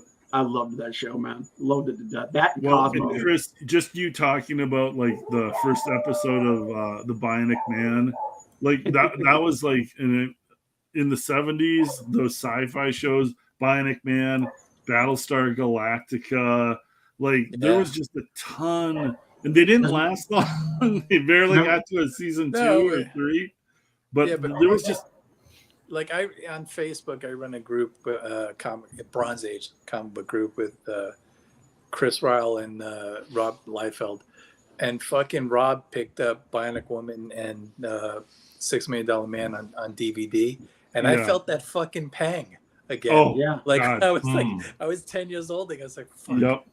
Yeah, dude. It was the best thing. I mean, when I was a kid, we had the $6 Million Man obstacle course that we created in the backyard, and yeah. the best thing we ever did was like the, and then you would just run in slow motion like the show. Yeah. It was so freaking cool. I mean, as kids, we kind of wanted to get into an accident so we could get like our limbs replaced with bionics and shit. You know, like it was so weird. Like, yeah, how much money you got? Yeah, dude. Right now with $6 million, you can't even get your finger replaced. So. Right.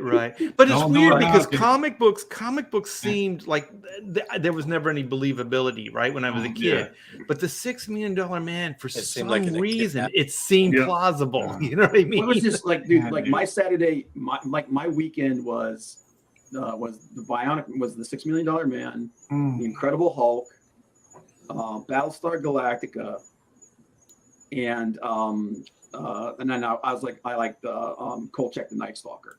Oh, Kolchak was good, yeah. Dude, those were like my favorite shows, man. Well, and do you guys remember Man from Atlantis? Oh yeah, Man from Atlantis. Patrick Duffy. Here's the thing: is as a little kid, I missed so many of these episodes. You didn't get to watch them. Your parents turned to something else, and you would see the commercials. Or like, you know, Logan's Run was a big one for me. Oh yeah, dude. I never got to go see the movie, but I saw the commercials, and I'm like, I imagined in my head what Logan's Run was. Now with all the now with all the streaming stuff, I can pull that stuff up like 40 years later and be like, there's an episode of Battlestar Galactica I saw the first episode of, the casino on Battlestar Galactica, and they've got all the bodies and the thing. I never knew what happened on that second episode because I didn't get to see it. 40 years later. On hard copy, I have Blu-rays or DVDs of all that. You know, the Logan's Run TV show and the Planet of the Apes TV show that fucking ran a half a season. Yeah. All that shit from those days, man. I still love that stuff. That stuff was so good. Yeah. Kid, man, you were like, and no CGI, just like fun story. You guys remember V? Yeah. But let me ask this question. So I think it was an alien robot. The Bigfoot was an alien robot. There was two of them. I think there was the original one was he had an implant that the scientist put an implant in because he was trying to control him. And then later I think he had a robot one. Okay, it was a 2-part episode, right? Like there was something about that was unheard of. It was Turn of Bigfoot. It was in it was the first part was in the $6 Million Man. The second part was in the Bionic Woman. Bionic Woman. Okay. You guys know who the original Bigfoot was, though, right? And this is another classic. Andre the Giant. And anybody want a peanut? That guy had to dump in the shower, man. Poor guy. In real life. Yeah. Wait, I have to ask Cora Mike. Okay, Evil One, you got to ask the Harry Knobler about that. So is the Harry Knobler, is that now Clint? I don't know. AKA the Harry Knobler? The Harry Knobler was whoever that chick was. Yeah, Clint got attacked by the Harry Knobler. But it says you have to ask. I don't remember all their names. Yeah, perfectly understandable, Clint. Vodka will do that. So, the Evil One brought up a couple of other good ones, man. Space 1999 and Buck Rogers. Oh yeah, dude. Buck Rogers. Oh, Aaron Gray. Aaron Gray in a bodysuit. Walter Landau, right? He was Space 1999. Yeah. And Gil Gerard from Buck Rogers. Yeah, I don't know Evil One. Aaron Gray, man. Aaron Gray. Mork and Mindy. Wow. I don't Mork think I and could go Mindy- back. I don't think I could go No. back for Mork and Mindy. Maybe Buck Rogers. Maybe Well, Space Buck Rogers. 1999. The chick from Mork and Mindy was real hot. What was her name? Pam something. She was Pam cute. Dawber? Pam Yeah. Dawber, I don't know about cute. hot. But Yeah, she that was Mork cute. and Mindy was a Happy Days spinoff. Does anybody remember that? Yeah, that's Yes. I remember. Fonzie- Yeah, 'cause remember Fonzie he was versus gonna, Mork. yeah, Yeah. because he was like he was gonna take Rich and goes, now I'm gonna take him. And so he's like, he goes, be, and he like Fonzie's like running out in slow motion. He's like, I remember being a little kid and thinking, how did Mork go from the 50s to the 70s? he's an alien. Yeah. Well, he's a Alien, time traveler. Yeah. Let me ask this. Okay, Wonder Woman Linda Carter fought Bigfoot too, No. right? I don't remember know that. I don't If know. she I mean, did, I Bigfoot never was saw it. Bigfoot was hot at that time. It's a hot So commodity. I Bigfoot was could see popular. that happening Bionic Woman fought Bigfoot. in the Yeah, two-part yeah. episode. Yeah, There- yeah, that was there's- the, that there's was the second another- part of the, Dude, Boy, like, that Bigfoot you is go such back a and watch staple. Bionic Woman. Yeah. I'm forgetting her name, Lindsay Wagner. Yeah. Wagner. Yeah. That Lindsay Lindsay Wagner. Wagner was just a doll. Yeah, She was the cutest. She was the cutest girl next door, man. she's on the pilot for Rocket Files. She's in the first Oh episode. yeah, that's right. Yep. She is. Okay, Yeah. so Harry Knobler is a well-respected Turkish businessman. Okay, Good to know. I'm glad we got down to the. Would you like that? Look at all these Harry Knobler. That is not who I was referring to. Mm, Harry Okay. Knobler made good shoes. yeah. Oh my Okay. God. Nice. All right, we got some Wow. Aaron Gray fans. Hey Bob, Yeah. try to find Pam Aaron Dauber, is Gray that the name? Oh, And- I'll and find Pamela Aaron Gray. Hensley. Oh, Who's Pamela no, I'll find Hensley? some Aaron Gray. I think Mork and Mindy was Pam Dauber. Is that right? Yeah, Yeah, Pam but who's Dauber's Pamela Mork and Mindy. Hensley though? That name Ah. sort of sounds familiar.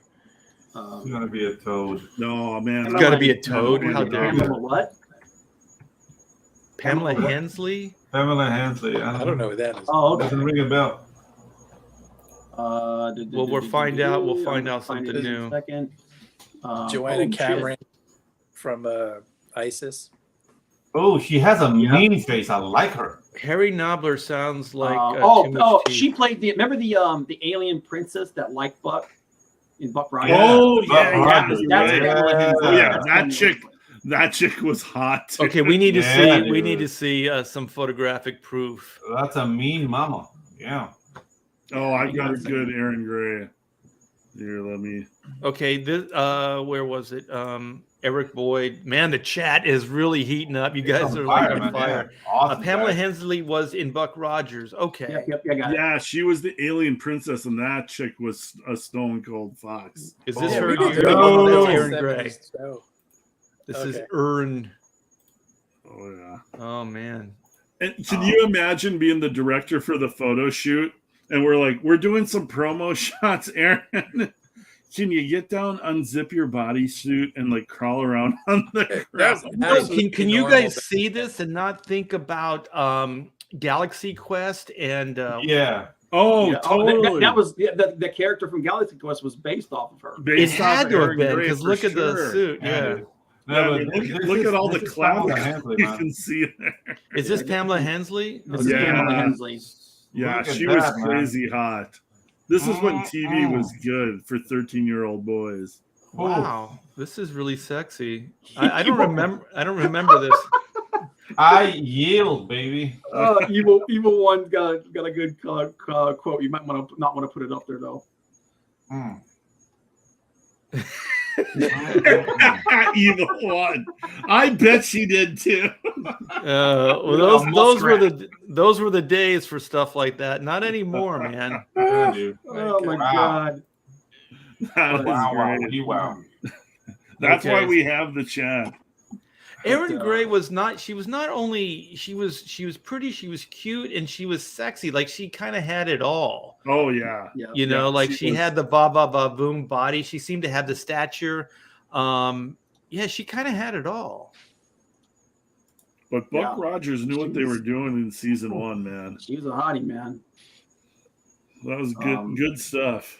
Okay, Richard says, or otherwise, I tuck in. Mm. I'm not sure what that Dude, means. 70s was the age of Bush, man. Like, Yeah.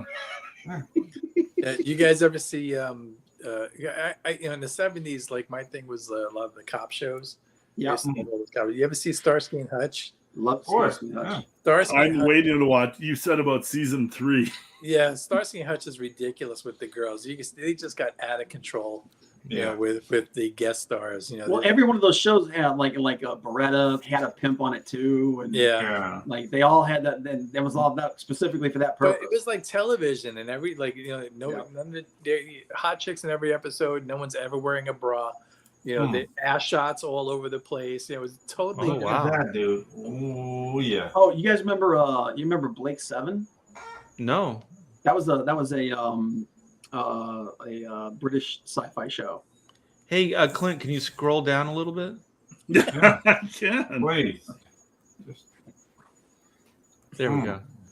Okay. Bigfoot That's started good. the age That's of good Bush. acting. Let me say, Yeah, I'm glad to be a part of this fine, upstanding, Yeah, presentation. panel. This I is just the do panel. my part to make the We're show we're better. slowly bleeding viewers as we get worse and worse. Well, now we're gonna have to They're waiting add. for butt stuff. We're gonna have to add something to our logo. Yeah, it's gonna be Yeah. butts Oh my and God. other body parts. Oh man, Tits and ass all day. too much hair everywhere in the 70s. I think Tank likes what we're putting down here. So perfection. Perfect. Hey, Well, let's Carol, get look- in. look Let's at get all into the- ghost stories. Okay, so we have like a Okay. half hour left. And I know Pedro wants to get in some ghost stories. I'm gonna let you guys run the show. I have to use the restroom. real Okay. quick. Go check your own ghost art. Yeah, all right. Who wants to go first? I don't have a ghost story. Who's got I a ghost story? have a sort of ghost story. Okay. you guys ever heard you of, guys go. I just had Bigfoot stuff. Okay.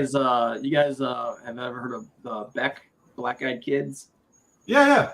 Okay. I had a Black Eyed Kids. Story Encounter. or wow. Yeah. Did you? Now, let me make this very clear. I don't believe in Black Eyed Kids. I think they were just freaking screwed up. I think they were just Yeah. some inbred high something. I don't give a shit. But I used to work at Hollywood Video, and I was the night manager. I would close at night, and so it was 12 o'clock.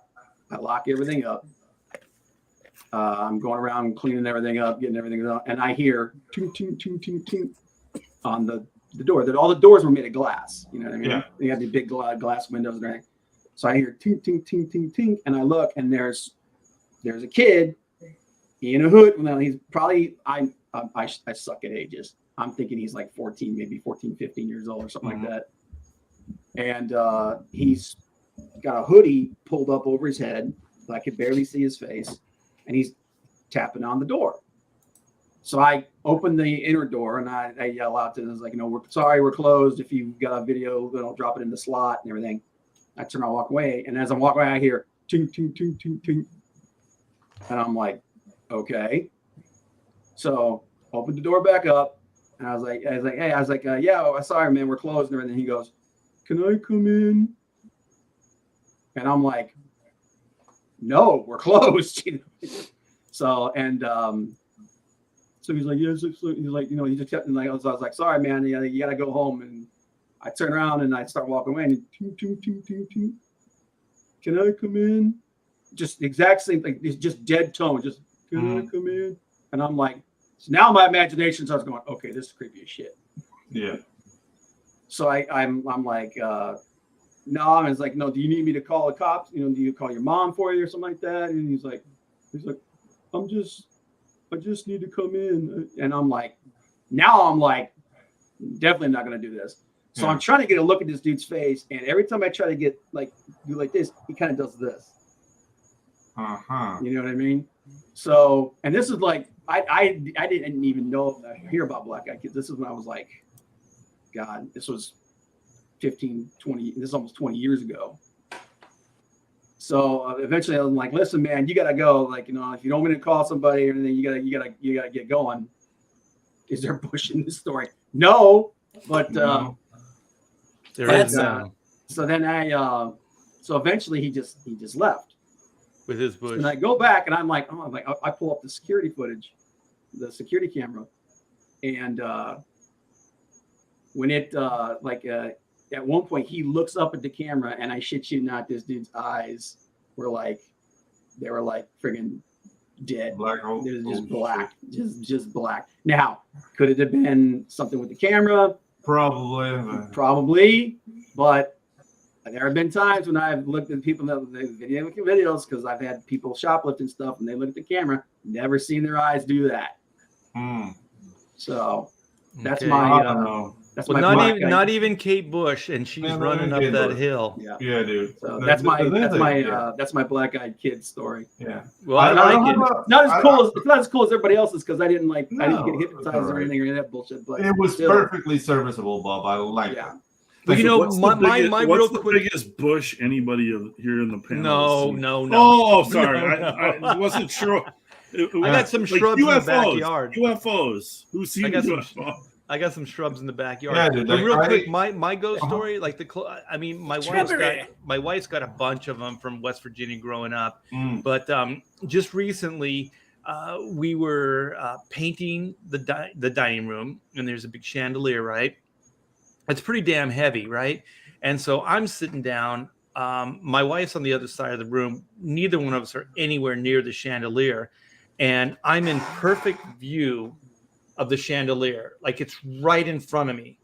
And it just starts rocking. And it didn't go like, it was like doing this across back and forth. And so, and it lasted for a longer than like a normal duration, right? Something that heavy would have found I don't know what that gravity point or whatever, and then it would stop. But this thing went on, it seemed like 3 minutes or longer. It went on for a long, long time, and it didn't slow down. It was the same sweep each time. And so then when it did slow down, or when it did stop, it just kind of stopped. You know what I mean? Like it didn't just gradually slow. It didn't slow down in any kind of normal way. And so I typed this in, and I found out like believe it or not, there are haunted chandeliers. And so I got to see footage of different haunted chandeliers. And I don't know how or why these things get haunted, but I'm telling you right now, tomorrow we hired an electrician. We're getting rid of that motherfucker. It's gone. It's gone. I don't freak out. I don't freak out. Like I don't believe in any of this shit, right? I mean, just to be honest, I don't. You know, and then my wife says, well, ghosts are real, it's biblical, it's all these things, and you believe, you know, and I'm like, well, maybe, but I don't believe that there's a ghost in the chandelier, but I kind of do. Like I said, I don't really freak out, but I was like, this is unnatural. That's all I knew is that this was unnatural. I don't know how or why. And then I talked to some neighbors and I was like, you know, we're in Texas now. Like if this was California, I'd go earthquakes, whatever. But also if it's an earthquake or the things, you would feel it. Like you kind of feel it physically, or the rest of the room is affected by it. But it wasn't. It was just this one, you know. There's nothing wrong with putting it on the safe side, Art. I don't believe in haunted chandeliers either, but get that fucking chandelier out of my house. What's up? Like, dude, I have play it safe. It's gone. I have a ghost story that turns into a drunken story. Oh, that sounds awesome. Yeah, because dude, Latin America is plagued with you know, ghost stories, and mostly they're based on religion. So people are very superstitious down here. So I get invited to this beach house, and dude, it's like a mansion. So it has like different guys who take care of the property. So as the cars start coming, we see like a horse like wandering around. Hey, I'm sorry. I'm sorry. I just thought of something. All right. I'm going to tell you right now what I'll do tomorrow after the chandelier gets gone. We will do an exorcism, and I will bury that sucker in the backyard. Dude, and I'll take photos of it. I'll take photos. That's so of weird. it. I'm no exaggeration. I'm changing my chandelier too. Mine is down. It's sitting on the fucking floor. We're putting up another one. Oh, jeez. But mine's not haunted that I know. It's not evil. Yeah, I'm sorry. Go ahead, Pedro. Okay, so basically, we like the car starts coming in, and we see this horse like walking around the property. And I was like, yeah, that's the horse of the property, but why is it loose? And then we see like the caretaker. He's lying on the floor, and his hands are like like really swollen and like bloody.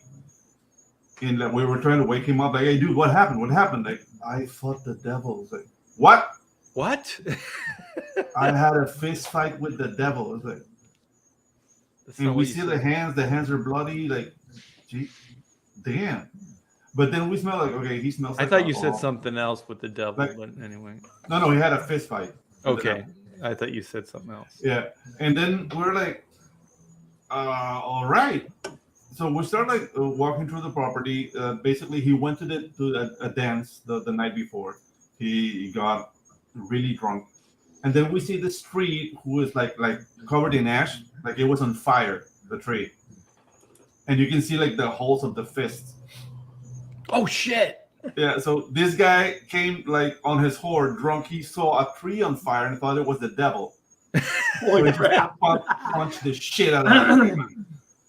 And it's like, yeah, all right. So yeah, that's the thing. But we were generally thinking it was the devil for like half an hour until we found the tree. Because you grow up with ghost stories here. Like, I mean, you mentioned La Llorona, and that's like the weeping lady. Like, where are my kids? She's looking for her kids. Yeah. Yeah, looking for her kids because she drowned them. And I mean, all our ghost stories are telltales telling women to behave, basically. Well, that one was telling kids to behave because I remember the Mexican lady in my neighborhood telling us that story, and I was like, "Holy shit!" No, that's a woman telling you the story. The moral of the story is that lady wanted to go to a dance, so she abandoned her kids, and the kids drowned. Oh, I never heard that the beginning Yeah. part of the story. I just heard Yeah. that the kids were out of line, and then she killed them. Yeah, there's another one called like Now that would be understandable. Yeah, there's another story called La Pavita de Tierra, which is basically like the You know, when you say that stuff, it sounds like food to me, and it makes me hungry. yeah. Everything's arroz con pollo. Arroz con pollo, yeah. So La Pavita de Tierra basically was a girl who liked to smoke, and she would put she will hide the cigarettes, like the button of the cigarettes in the embers. And her father found out, and he killed her. Ooh. Like he beat her to death. So she becomes a ghoul that if you hear her whistling, if you hear it close, she's far away from you. But if you hear it like far, he's right next to you, and she's gonna like suck your soul out of your ears or something. So what's the cautionary tale there? Don't smoke. Don't smoke. Yeah. It just say no, kids. Yeah. No, Well, kids, I just have say to no. read. I have to read this. There's a lot of really concerned people out there, Yeah. and they're telling me, spirits are real. Yeah. Don't bury the chandelier. Take it to the dump. Yeah, The power of don't- Christ I agree with compels that one. you.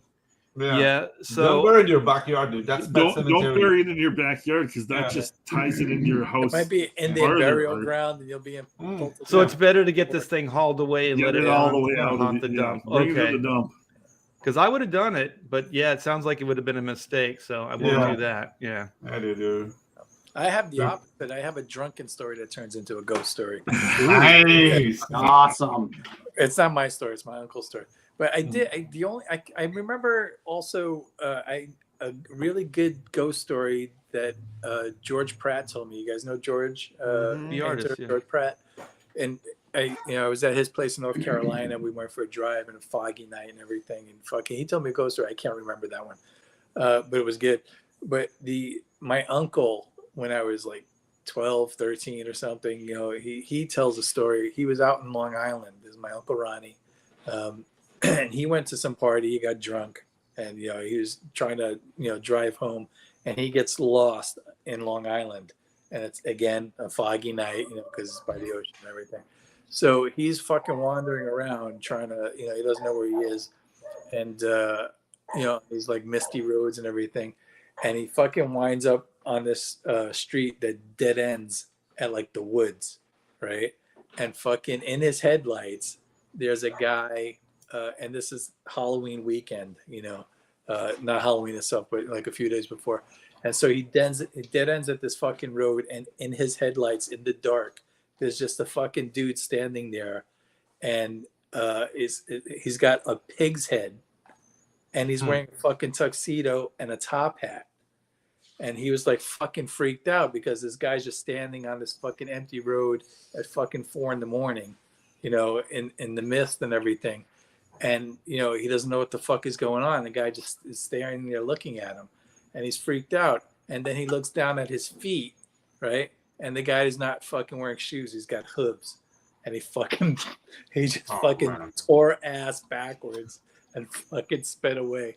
And, you know, and that's the end of the story. That's the whole thing. But he was fucking drunk, and he swears that it was true. You know, he told You know us- what I'm regretting right now? I didn't know we had these ghost stories. We could have done a Halloween special. Oh Yeah. yeah. Next That's what we year, were saying, man. Next year, oh dude, I can collect them properly. Like, dude, there's tons of Art stories Bell, out here. like Citizen Art Ron is Bell. mentioning Art Art Bell Bell. was Art awesome. Bell had some great stuff. Oh yeah, dude. Yeah, Citizen Ron's like, yeah, aliens like, we're not going down there. These crazy bastards are punching trees. Yeah, dude. The aliens won't invade because they're scared of the ghosts.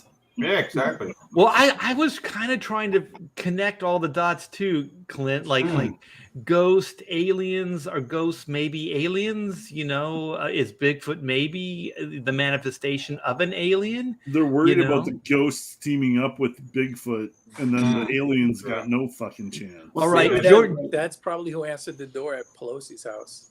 Yeah. The guy.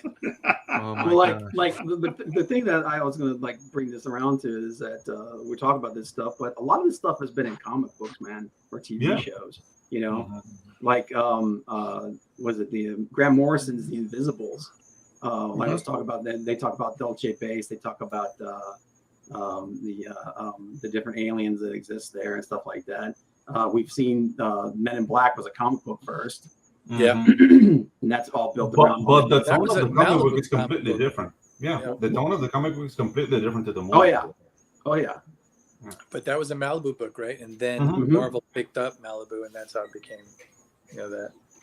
Yeah, the book was completely serious. It wasn't you know Campy. funny or have any humor in it at all. Yeah, But I was just thinking of too, like what you're saying, Bob, is you know, like if you think about George Lucas, I mean, Bigfoot, Wookiees, Yeah. you know what I mean? Like, you know, he grew up at that, you know, around that that's- time. Obviously, yeah, that's got. Yeah, he was impressionable, and so you know that $6 million man Sasquatch. V was all about the reptilians. Yeah, exactly. You know, God, I'm trying to remember what they call those guys, but you know, then you have if you guys remember Battlestar Galactica, that alien race that they run into that are basically like gods of light. They're like angels.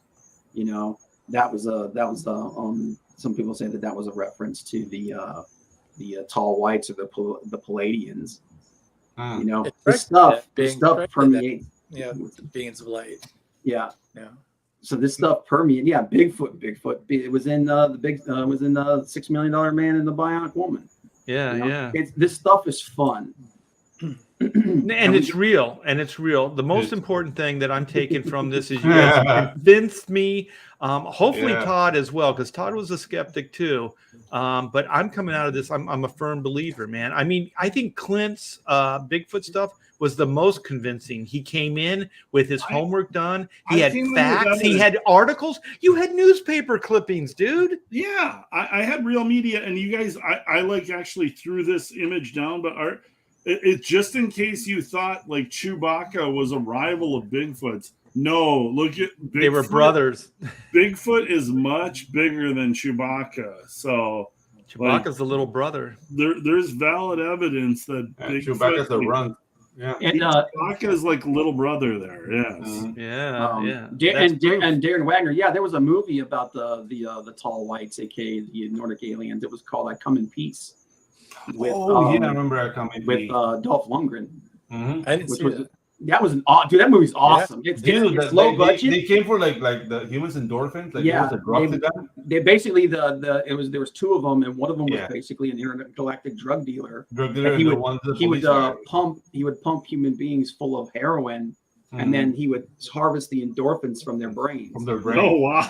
which was like Yeah, the drug dude, that they that used out in was space. Cool. And Yeah. then so you had one guy who and both these guys were like 8 feet tall. 8 feet tall. They were Yeah. huge. I just realized Bob's genius in this episode particularly. Just It's a all about straight Bob. man. You're just a It's all straight about man through Bob. this whole shit, man. you are selling this, brother. Yeah. It's hey man, like I said, I'm one of those people like I'm a skeptic. I don't believe it, but it's fun to it's just fun to theorize. Oh, you know? hell yeah. It's fun to think. It was like I wish this stuff was real. You know what I mean? It's part of our culture, and And Oh, it goes back and it's like we're talking about the like how far this goes back. The theory of the Men in Black goes all the way back to the 16th century. Yeah. You know, Mhm. so that thing goes. This stuff has been around. It's been part of our the human experience forever. Well, my wife- that my thing wife- of the unknown. That trying Yeah, to my explain wife, the unknown. my wife goes back biblical, man, because Christ Yeah. rose again. You know, I mean, there's spirits and there's ghosts and there's stuff in the Bible. The So description of how angels, like the original description of angels, that's freaky alien shit, man. Yeah, the Book of Enoch, man. Like, Yeah. They describe a ship there. yeah, You- Father, Son, the just- Holy Ghost. You But just you- mentioned Men in Black. Do you guys know the comic story behind the Men in Black stuff? That No. whole- from the comic book. Let Yeah. me get this first, Sure. Clint, Yeah, you bet. before it goes away, because this chat, you guys are freaking just Glad on you guys fire. are loving this in the chat, man. We're Yeah, having yeah. fun. Dude, that's Yeah. amazing, man. Yeah. I hope you guys are having as much fun as we are. Yeah, Yeah. absolutely. Thank you so much, Jim. Great show. You did not have to give us $5 for that, but I do No, appreciate it. All right, So, go ahead. I dealt with a comic book agent, and Rob. I know Rob has dealt with him too. Scott Rosenberg. Oh, I know Scott Rosenberg. Yeah. I think a lot of comic guys know Scott Rosenberg, and he's kind of the dude behind the whole Men in Black thing. And Cowboys and, And, Aliens. Yeah. Oh yeah, Cowboys and Aliens too. But Men in Black was his first thing where he kind of he dipped his toe into the Hollywood thing, and so this leads into the Cowboys and Aliens thing. They had Platinum Comics there for a while, and they had this comics or Cowboys and Aliens idea, and they made a comic out of it. And it was just super low budget, just not a great comic book at all. But they had sold the concept to the studios. But to hype it up, they basically put out their own comic book and then bought all their own comic books back through Diamond Distribution so that they could inflate the sales to say it was the number one selling comic book to make this movie happen. Yeah, I remember that. Yeah, Sounds it was about this right. whole I don't know if it was a scam, but it was like it was PR. It's dishonest. It's Yeah. dishonest. Yeah. But let me you guys, please probe that like button, probe it hard, probe it twice. It helps the algorithms, and it trust me, it really does help out getting eyes on this channel. So thank you for that. Like Scott Rosenberg, I remember he was actively pursuing chronomechanics. And then when the negotiation became tougher and tougher, he's like, it doesn't matter. I already have a property that's real similar anyway. He didn't want to pay for it. He wanted everything for free. Yeah. Well, you know how we got the Cowboys and Aliens off the ground. Because there was nothing behind that other than the title Cowboys and Aliens. Yeah, He made a poster. He made a film poster, and basically just shopped that poster. As hey, look. Because I mean, really, realistically, it's all you need to know is you fucking hear the name, you get it. It's snakes on a plane. Yeah. Exactly. Just hear it and you know what it is. It's so simple. But that was all there was behind it. He made a film poster to go with it, and he just basically like shopped the poster and was like, hey, wouldn't this be great? And he got it off the ground. So yeah, well, it's a party when you have Sheila Aliens. This is the perfect show for you, Sheila. So we're gonna dedicate this show to Sheila Aliens. So everybody, raise your glass to Sheila Aliens. I don't have a glass. Tip. I only have rubbing alcohol. God damn it. Well, drink that for God's sake. Come on. I've got a story about rubbing alcohol. Oh God. Oh my God. Well, hey Bob, do we need to wrap this up? We can wait, real quick. What's your favorite? Like before we do, what's your favorite? Color. Like alien movie, alien comic. Like what's the one that you're like? This is just so damn badass. Does Star Wars count as an alien? You guys are gonna kick my ass. Go ahead. What you got? Kick your ass anyway. Yeah, but you gotta mail that kick. Critter. Critters? Critter. Okay. Yeah. I'm calling right now. Enemy mine. Enemy mine. I'm Louis got the I'm- junior. The hidden. That dude had a baby. Yeah, dude. That guy got pregnant. The That's hidden a with weird ass Claudia, movie. The Hidden with Claudia Christian. Remember that movie? Yeah. She's the stripper and the alien gets inside of her. Oh, I don't remember. Yeah, You know who I Claudia remember Christian that is. You guys remember Babylon 5? Yep. Okay, Ivanka. Oh, Captain okay. Commander Ivanova. Dude, she was hot as hell in that movie, man. Oh, Sheila says I missed the UFO talk. Well, that was at the beginning of the show, so Yeah. you know Just rewind it. Let me put it this way. that'll inspire you to go back Let me and see if I watch can find a it. good picture of her. It'll be But worth it. ignore some of it. It'll be worth it. I don't know. I remember, what was it? The Day the Earth Stood Still. Yeah. That was pretty cool. The I black like and white version. Yeah. the There you go. original. The Keanu the one original. wasn't that good. Yeah, dude. The Canon version was. So what is this, Bob? The This remake. is Claudia Christian in that movie. The Hidden. Bush. Yeah, dude. It's metallic. It's metallic. No, it's made out of dollar bills.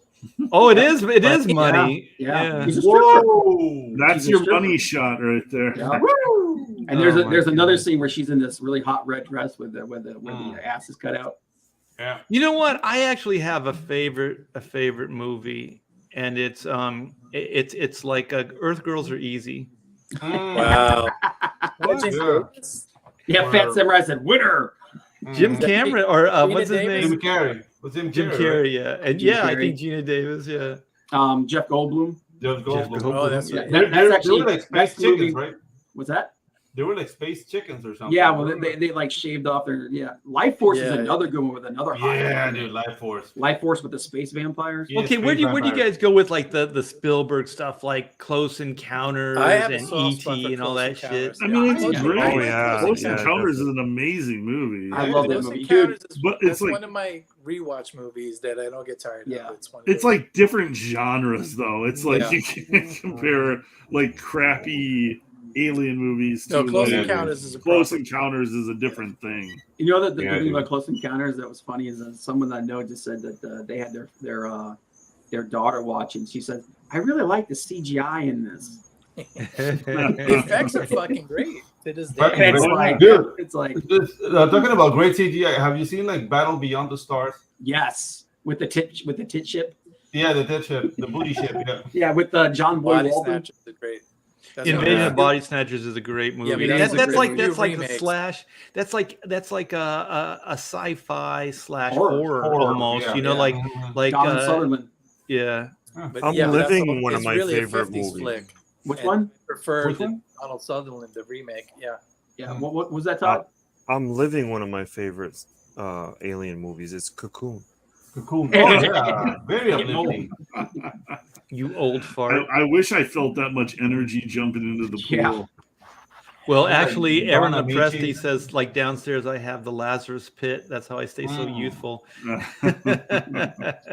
Well, let's actually get some campaign action, because I know Chris has Penelope Powerhouse, and you have the sign up page for Indiegogo there. Mhm. Do you have that, or do you want me to find it? I want you to find it. I know, I knew I've you got would it. say that. Just give me a second. Why don't you have that ready to roll? I've got Because you have no idea. You have no. I do idea. have an idea. That's why I want you to do it. All right. That's why you want me to do it. Here you go. Yeah, Penelope Powerhouse is it's on Indiegogo right now. You can sign up. It's the best thing that you're going to find this year. Absolutely. It Yeah. hit. Hell yeah. Definite hit. Well, It's- Bob, did you find it? Yeah, I just dropped the link in the back there. I'm dropping it in. Thank you, Bob. Yeah, if we could run it through yours, though, I think we can get sound. Like I don't, because Okay. I want to show the video. Oh, Let me great. see if I can Okay. pull it up and then share it. Because Is if that- I share it, I don't think we're going to hear sound. Because I can zoom in too. I got it. Oh, here we go. Give me 1 second here, and I might be able to do it.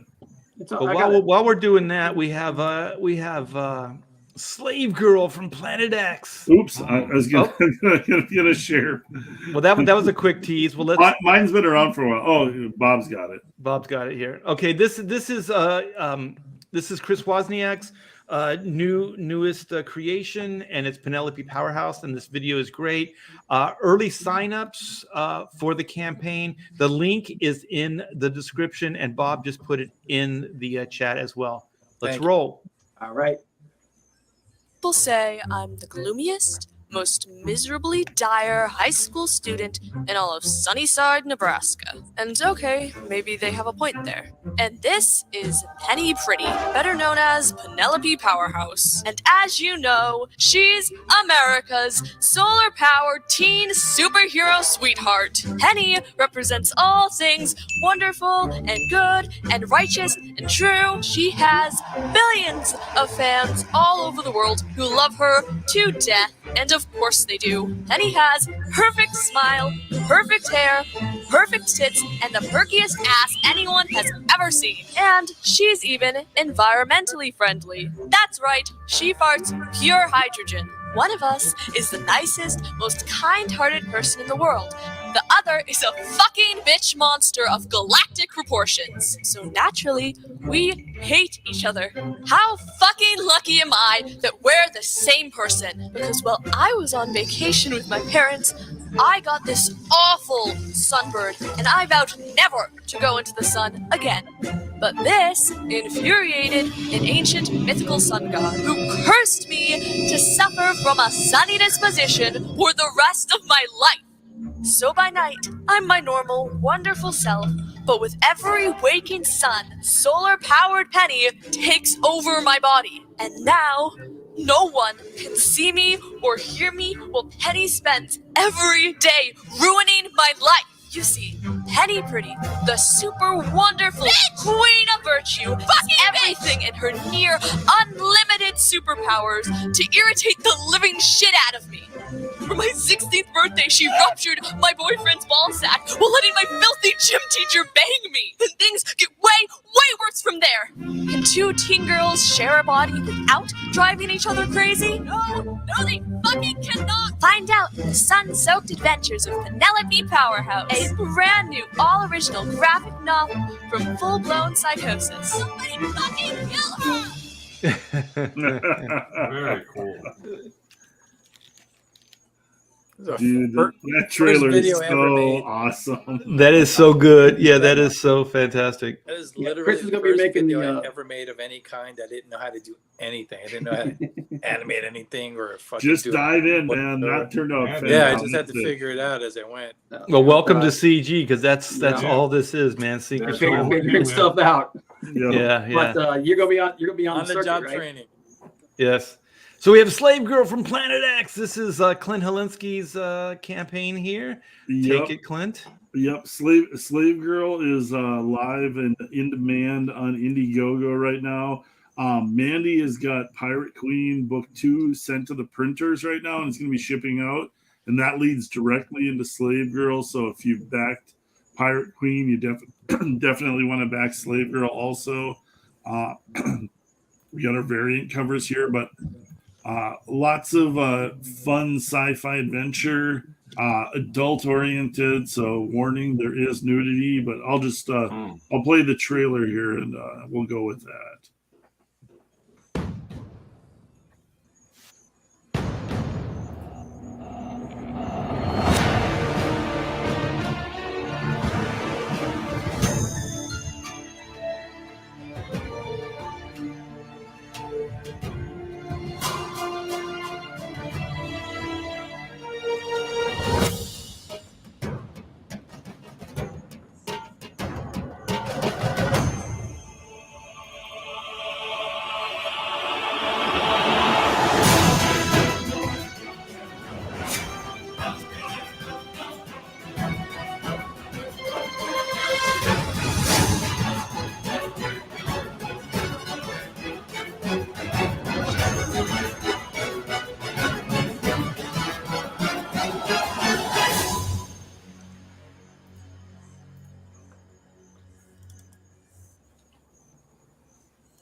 Sweet. And the nice thing that I can say about this is this book is completely on schedule. I literally inked the last page today. Wow. Coloring and lettering is going to happen in November. Probably going to the printers in December, and it's probably going to be shipping late December, January is where we're looking at. But this book's completely on schedule. It was set for delivery for the end of this year. Again, the events in Pirate Queen 2 lead directly into Slave Girl, and then Slave Girl leads directly into Pirate Queen 3, which is Pirate Queen versus Slave Girl. It's a continuing story, so if you've been enjoying those other books, check this one out. It kind of keeps the adventure going on. Adult content, sci-fi adventure, lots of jokes, lighthearted, fun action adventure. Will there be any ball sacks that get Not ruptured? ball sacks. It's as much nudity as I enjoyed drawing, not a lot of cocks in there. It's mostly DNA. So yeah, tell me. Yeah, You'll leave that for Chris. Yeah. Yeah, I'm gonna all the cock work. I just want there are no cocks in Penelope Powerhouse. It just it that's doesn't what you were sell. looking Tentacles. for. Tentacles. Tentacles there's sell. tentacles. Yeah. Tentacles Yeah, are fine. Veiny, meaty, veiny, girty. Yeah. Girty. Okay. Well, I'm gonna share something near and dear to my heart, and then we'll wrap this bad boy up. Hopefully, I clicked all the right buttons. You should be seeing Black and White Man versus Machine in a world where law and order is often blurred to gray. Justice can only be ... black and white. I want to thank each and every one of you for supporting this, backing this. And if you haven't, what are you waiting for, man? This book is moving along. I got a page that I'm going to show off in just a minute. They are back and badder than ever. This will wrap up the epic origin saga. So we're going to get to see how these crazy kids got together, if they're going to stay together, and what's going to happen to Whitney's the past from her the evil past from her life, and how they overcome that. So it's going to be really good. We got some cool variant covers. We got Kenneth Rocafort doing a variant. We got Joe Bennett doing a variant. I got a Capullo here somewhere. We have the variant for volume 1.